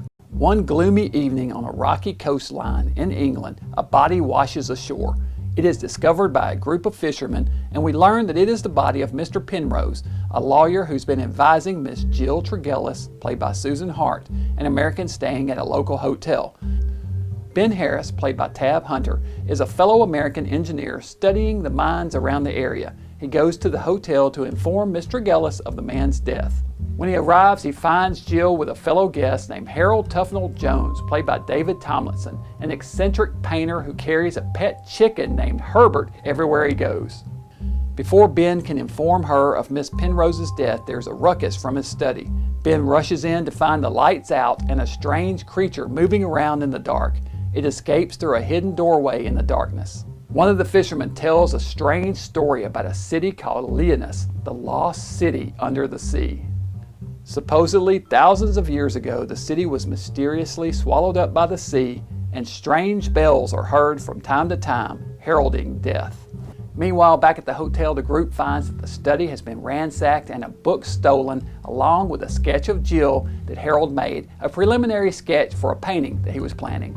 Ben camps out in the study in case the intruder returns. Sure enough, it does in the middle of the night and kidnaps Jill. They follow it through a secret door into hidden passageways leading to a series of caves. They follow their tracks through the caves to a room with a swirling whirlpool. The rocks at the edge of the pool give way, and Ben, Harold, and his pet chicken Herbert find themselves pulled underwater. They awaken in an underground room of some sort, safe and sound, though a bit soaked. They wander through the caves and eventually end up in the underground city of Lyonesse. There they meet the captain, Sir Hugh, played by Vincent Price, and his men. He keeps them prisoner, insisting that Ben, as an engineer, help them devise a solution for the neighboring volcano that is threatening to explode any day now and destroy their underwater city. The captain is also the one who kidnapped Jill with the assistance of the Gill Men, an underwater race of beings that are ages old. This all occurs within the first 30 minutes of the movie. The remainder of the film involves Ben and Harold, along with Herbert, of course, trying to free Jill and escape the underwater city. War Gods of the Deep was made by AIP Pictures and directed by Jacques Tourneur, who Price had worked with 2 years prior in The Comedy of Terrors. It is known by the alternate title The City in the Sea and is based loosely on the Edgar Allan Poe poem of the same name. This was done in an attempt to tie the film in with Price's recent successful series of Poe films by director Roger Corman. The film opens on stanzas of the Poe poem read by Price. Interestingly, there's an Edgar Allan Poe tie-in within the movie itself, as Harold and Ben find an English first edition 1847 collection of Poe works within the underground city. During this section of the film, an excerpt of The City in the Sea is read with voiceover by Price as well. There's a brief section shoehorned into the middle of the film that explains a bit more why Jill was kidnapped. It turns out the captain is pining away for his dead wife and keeps a portrait on his wall that is the spitting image of Jill. This kind of comes off as a cheap Corman knockoff, however, and bears little relevance to the storyline other than to explain her kidnapping. The entire film feels a bit clumsy and awkward, with a corny sense of humor throughout that's honestly a bit awkward to watch. Apparently, the script was rewritten in England, where the film was shot, by Lewis Hayward, who added the film's humor, including the character of the chicken. Price would be reunited with both of his leading co-stars from this film later the same year. Price and Tab Hunter would work together again in 1956 in the Playhouse 90 TV episode entitled Forbidden Area, along with Charlton Heston. He and Susan Hart would work together again in Dr. Goldfoot and the Bikini Machine. Susan Hart, incidentally, married AIP co-founder James Nicholson in 1964, the year before this film was released. Overall, War Gods of the Deep looks pretty, with interesting sets and period costumes, but ultimately falls flat with little on-screen action. The characters unfortunately spend most of the movie standing around talking, often to a chicken, or wandering through caves. Price does a fine job with what little he's given to do in this one, and once again meets his demise on screen as he escapes the city but is unable to breathe the air above and dies, aging rapidly. Though not a horrible film, this one is recommended mainly for Price completists.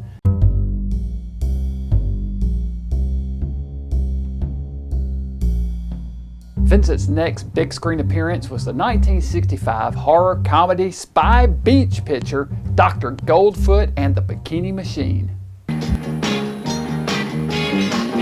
Dr. Goldfoot and the Bikini Machine. The film opens with a beautiful girl in a trench coat and hat named Diane, played by Susan Hart, walking through the streets of San Francisco. We quickly learn that she is no ordinary girl. She is actually a robot created by an evil mad scientist named Dr. Goldfoot, played by Vincent Price.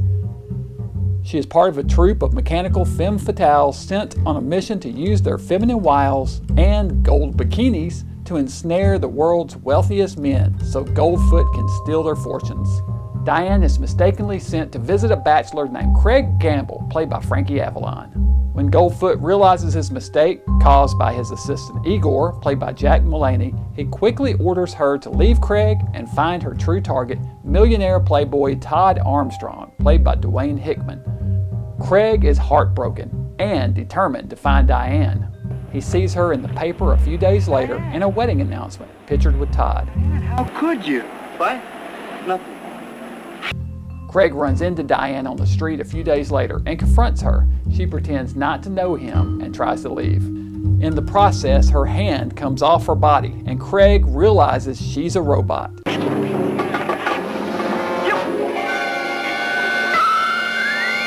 He visits Todd and tells him everything. The two sneak into Goldfoot's lair where they are captured.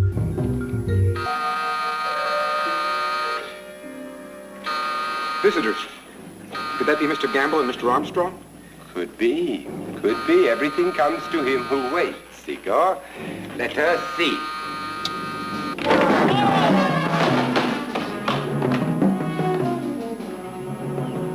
This lair is a mad scientist's dream, complete with a number of jail cells and torture devices, including a full-size pit and pendulum.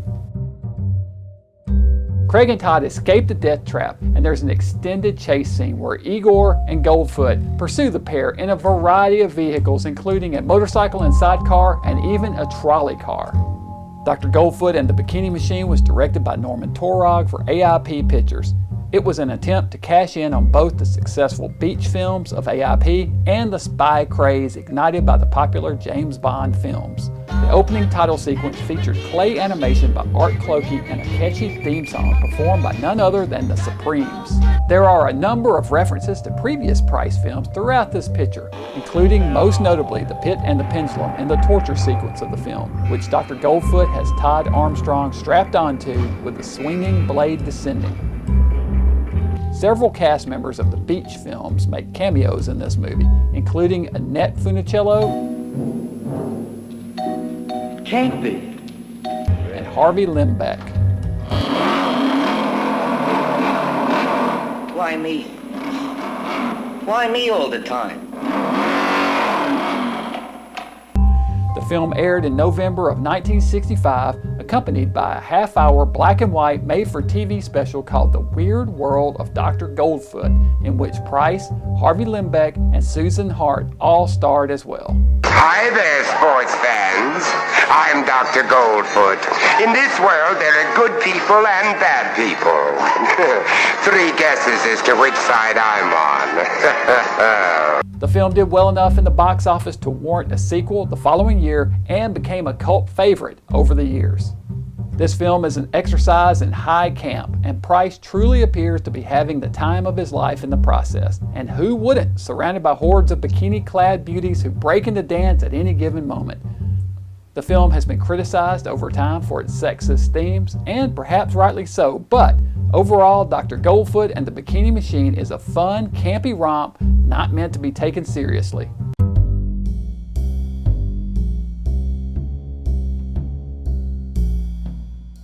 After Dr. Goldfoot and the Bikini Machine, audiences next found Price on the small screen in one of his most endearing roles in the TV series Batman.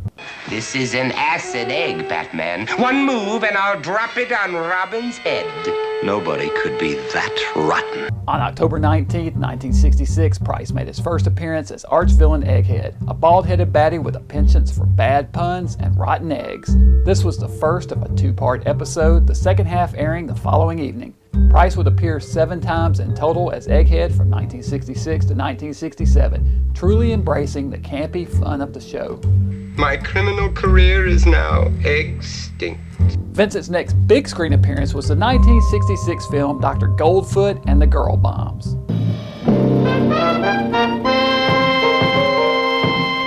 In this follow-up to the first Goldfoot film, Price reprises his role as the nefarious Dr. Goldfoot. However, this time around, his assistant Igor is nowhere to be found. In his place, Goldfoot has a female assistant named Hardjob.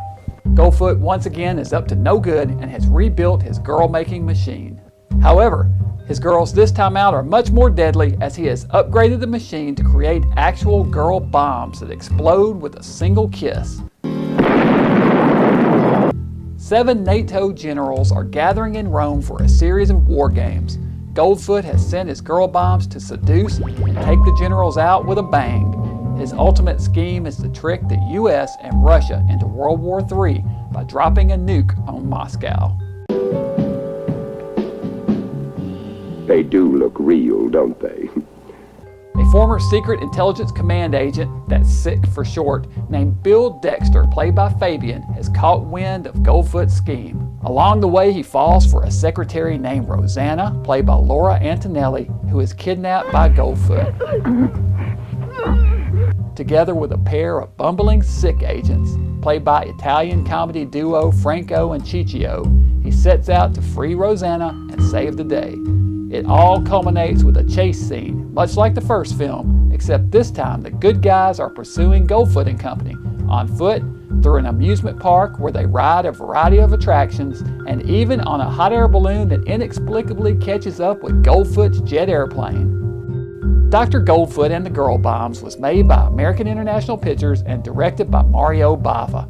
As a cost-cutting measure, it was filmed in Italy to take advantage of government subsidies. Frankie Avalon was originally scheduled to reprise his role from the first film, which ended with him trapped on a plane by Dr. Goldfoot and Igor.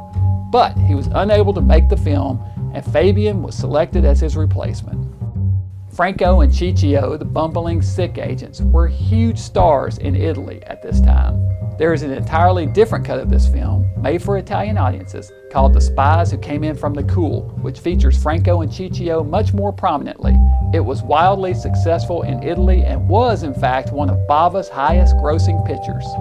The American version, however, was a flop, and understandably so. It is painful to watch, with a plot that's nearly incomprehensible and silly shenanigans that are far inferior to the first Goldfoot film.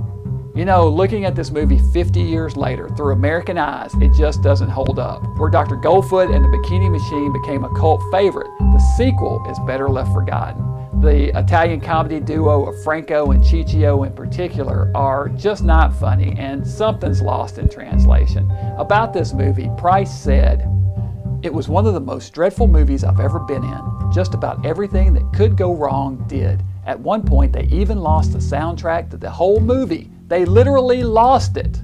He is referring to the fact that they lost the guide track and had to hire someone who could read lips to help reconstruct the soundtrack, which is true. The entire thing is dubbed. Overall, Dr. Goldfoot and the Girl Bombs is a true bomb. Even the theme song, which was sung in this one by the Sloopies, is inferior to the Supremes theme song from the first movie. Take my advice, just skip this movie and rewatch Dr. Goldfoot and the Bikini Machine. It's a much better picture.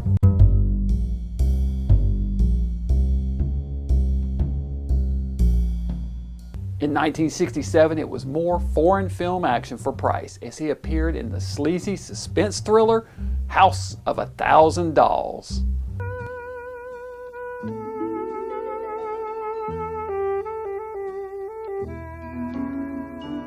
Married couple Stephen and Marie Armstrong, played by George Nader and Ann Smyrner, are vacationing in Tangiers when they run into an old friend named Fernando, played by Sancho Gracia. Fernando is distraught because his girlfriend Diane, played by Maria Rome, has disappeared, and he suspects foul play. Stephen agrees to help him find her, and their search leads them to a brothel called the House of Dolls. It turns out Diane has been kidnapped and forced to work there as a sex slave. Oh, darling, you must get me out of here, please. That is why I'm here, to take you home. Oh, but how? These people will stop at nothing. Fernando leaves and promises to send for help, but his identity is discovered and he is killed.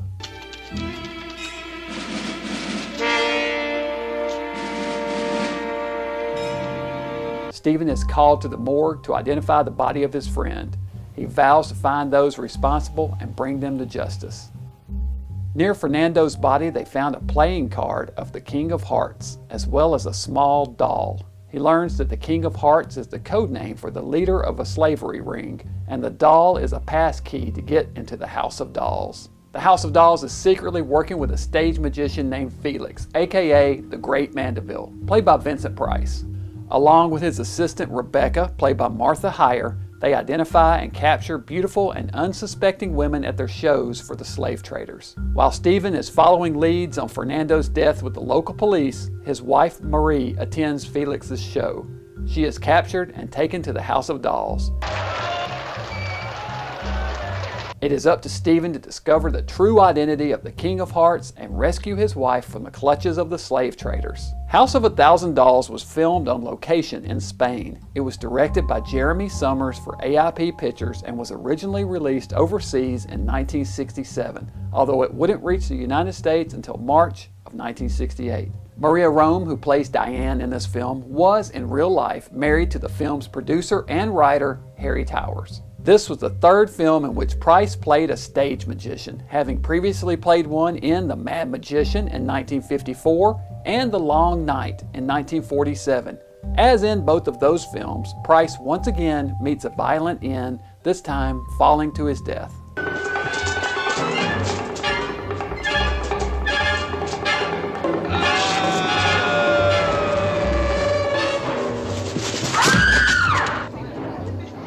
Overall, House of 1,000 Dolls is slow-moving and cheaply made with a sleazy undercurrent that runs throughout. Price's parts seem shoehorned into the action, as if they were all shot in a day and added to get star quality to an otherwise humdrum picture. But, that being said, there's still enough interesting stuff to make this worth watching, and Price completists in particular will want to check this one out.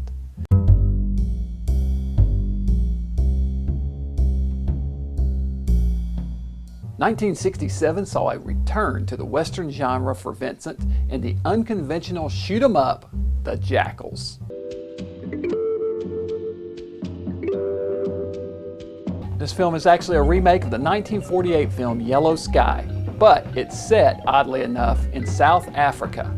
It's explained in the beginning of the film that during the last half of the 1800s, gold was discovered in South Africa, followed by a flood of prospectors, speculators, and adventurers, and eventually, jackals. The story concerns a group of outlaws fresh off a bank robbery and on the run from the law. They flee to a barren desert area known as the Wastelands. The authorities stop pursuing the bunch, realizing that the elements will soon do them in. Let them go. It'll save us the trouble of hanging them. Sure enough, in no time flat, they're in dire straits. Exhausted, out of water, and near death, they stumble into an abandoned ghost town called Yellow Rock. There, they run into a young blonde girl named Willie, played by Diana Iverson. She is carrying a rifle and is none too happy to see the men. She directs them to a stream where they can get water.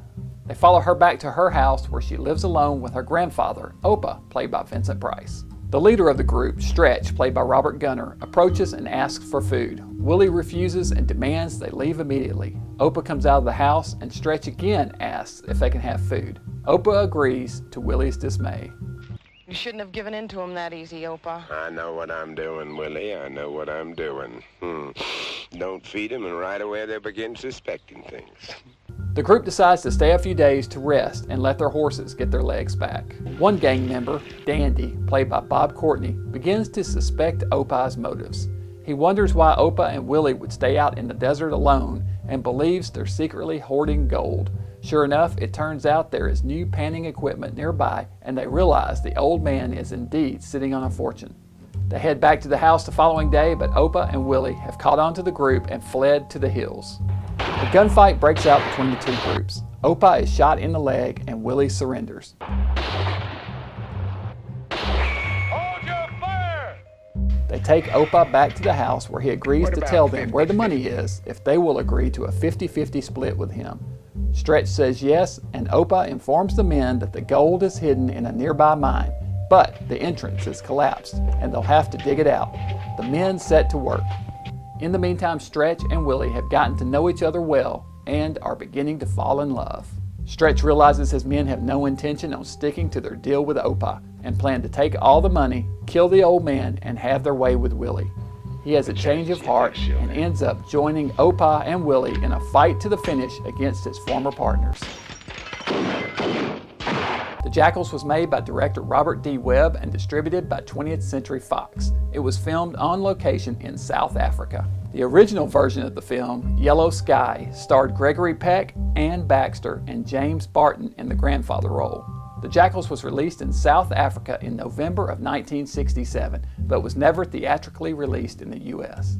The Jackals is a low-budget film that is definitely a bit of an odd duck. It's strangely paced and plays like a conventional Western, only one that's peppered with stock footage of African wildlife throughout, leading to a bit of a surreal experience.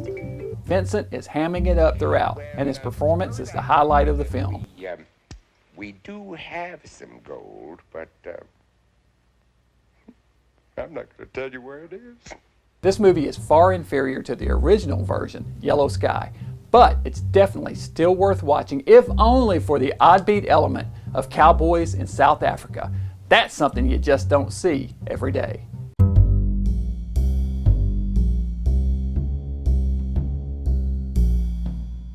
For his next film, Vincent headed back to England to appear in the 1968 historical drama Witchfinder General.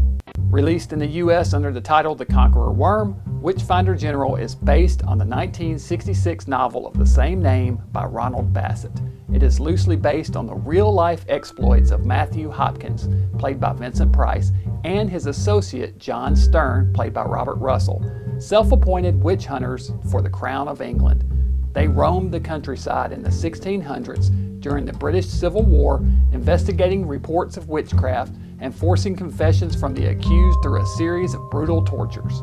In the film, their investigations lead them to the town of Brandeston. Among the accused there is the town priest, John Lowes, played by Rupert Davies.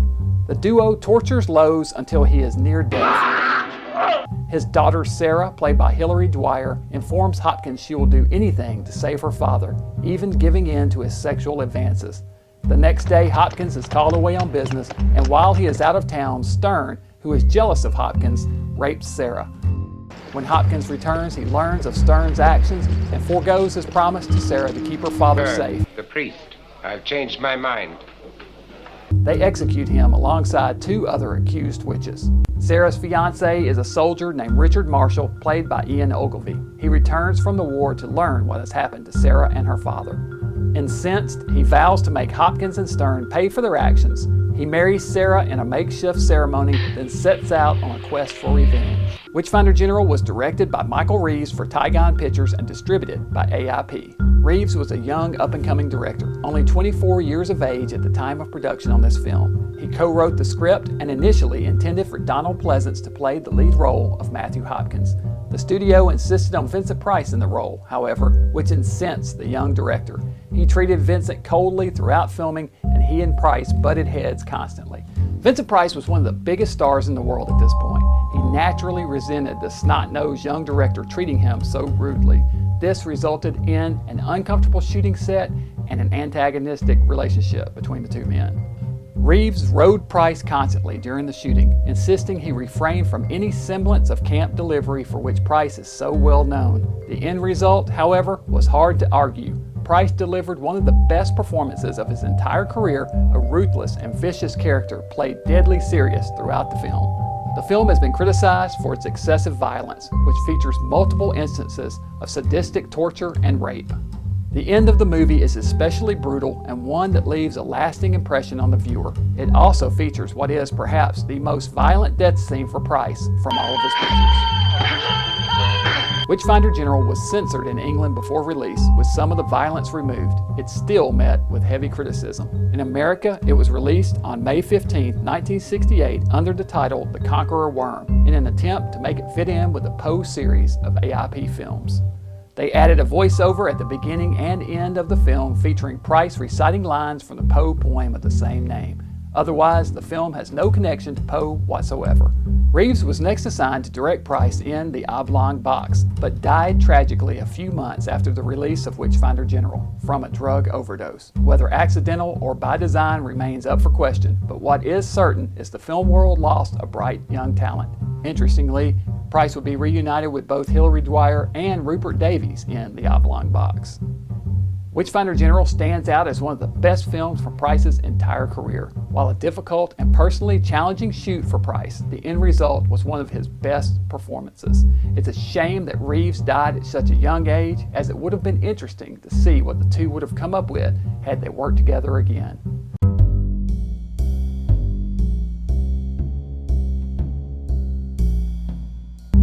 In 1969, Vincent, together with wife Mary, published their second cookbook collaboration, this time entitled Mary and Vincent Price's Coming to the Kitchen. This time focusing on American cuisine, the book provides recipes and historical reference to the dishes that span centuries. Their daughter Victoria is reissuing the book in November of 2016 with a new cover and foreword by herself. Vincent's next big screen appearance was the 1969 Western More Dead Than Alive.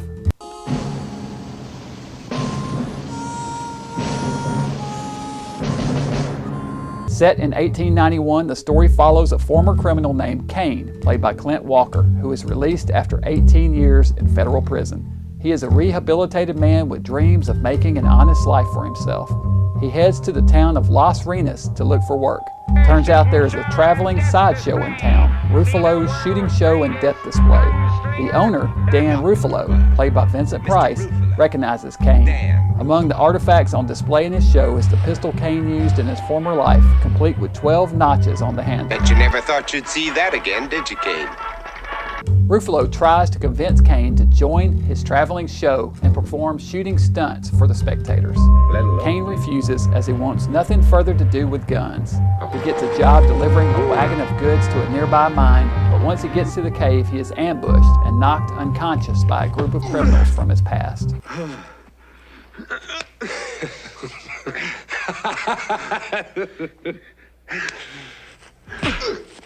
On his way back to town, he runs across a young woman named Monica, played by Anne Francis. She is a painter out to capture the spirit of the Wild West on canvas. Cain hitches a ride with her, and along the way the two get to know one another. Cain bounces from town to town and eventually lands in the big city of Prescott, where he takes a job as a bouncer at a casino under the name of Justin. Things are going well for him until Ruffalo's traveling show comes into town. Ruffalo's sharpshooting ace, Billy, played by Paul Hampton, recognizes Cain in the bar one evening and reveals his true identity to everyone. Cain is fired and takes Ruffalo up on his offer to join the sideshow. Your offer still stand? Sure. We were just about to pull out. Once again, things go well for a while until they pull into the town of Valseco months later. There, Cain runs into a man from his past, a former sheriff who wants to kill Cain. Cain refuses to draw against the man and ends up quitting the sideshow. I'm a free man, Carson. I don't want any trouble from you or any other man. Cain catches up with Monica once again and the two fall in love. Cain is determined to make an honest go of it, but that isn't possible as his past continues to catch up with him. More Dead Than Alive was directed by Robert Spar and distributed by United Artists. It premiered January 15, 1969 in Los Angeles. It was written by George Schenck and executive produced by Aubrey Schenck, who, coincidentally, wrote the screenplay for the film Shock in 1946, which also starred Vincent Price. Both Vincent Price and co-star Clint Walker appeared in the film The Ten Commandments in 1956. Walker, best known for his work in westerns, had a confident, unassuming air about his performance. He was a large man with thick, dark hair, and while watching this film, I kept thinking what a great Superman he could have made in the 70s. There is yet another dramatic death scene for Price in this movie, as Ruffalo is shot to death by his Weasley assistant, Billy. Killer. Be a big one.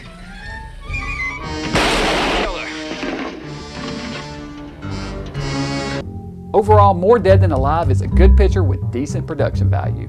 It has one of the most abrupt and least satisfying endings, however, of any of Vincent Price's movies.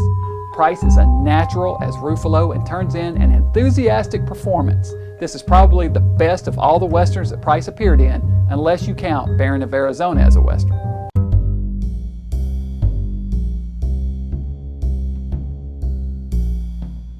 Vincent next appeared in the Elvis Presley movie The Trouble with Girls, which debuted in May 1969. The film stars Elvis Presley as Walter Hale, manager of a shiitake company, a sort of traveling entertainment and educational troupe that was popular in the 1920s. Price appears in a very brief part as Mr. Morality, a speaker who lectures the assembled group on the subject of, appropriately enough, morality. Price's old friend John Carradine also appears in a cameo in this one. This is the 5th film the two men appeared in together. To be perfectly honest, this is not one of the better Elvis Presley movies, and it's recommended mainly only for Price completists and Elvis Presley fans.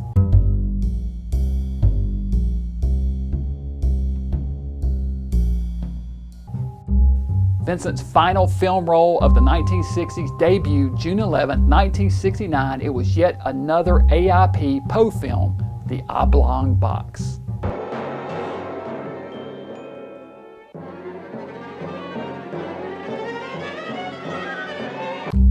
Vincent stars as Julian Markham, a wealthy nobleman who lives in his family estate with his brother Edward, played by Alistair Williamson. The two men have just returned from an expedition to Africa, where Edward was captured and tortured by natives, his face horribly disfigured. He went mad, and Julian keeps his brother chained up in a room in the attic of the Markham mansion. Edward has managed to get word to an unscrupulous friend named Trench, played by Peter Arne, that he wishes to escape and will pay well for help. Trench brings a witch doctor named Nagalo, played by Harry Baird, back from Africa to cook up a potion that will make Edward appear dead. Edward takes it and is later found lying prone in his room by his brother and pronounced dead.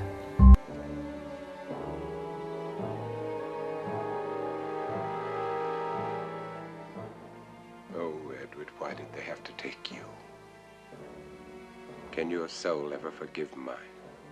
Upon death, it is customary to display a nobleman's body for the villagers to view, but Julian wishes to keep his brother's disfigurement a secret and blackmails Trench into finding a replacement body. Trench, with the help of Nagalo, murders his landlord and delivers the body to Julian. After the wake, Trench dumps the body in a nearby river while Julian buries his brother's body.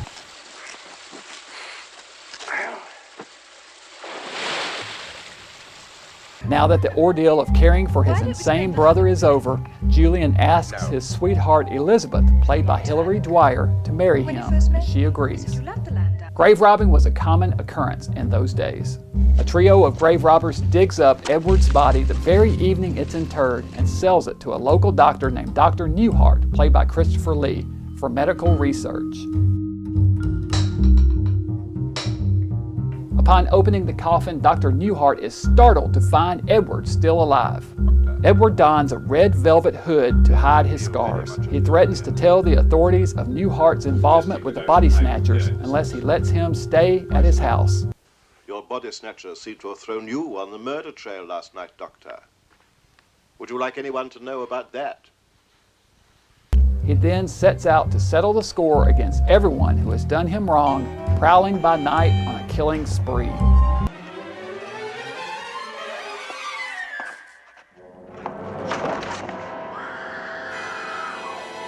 The Oblong Box was directed by Gordon Hessler for AIP. It was originally scheduled to be directed by Michael Reeves, but the day before shooting was to begin, Reeves was found unconscious of a drug overdose in his apartment hallway and replaced by Hessler.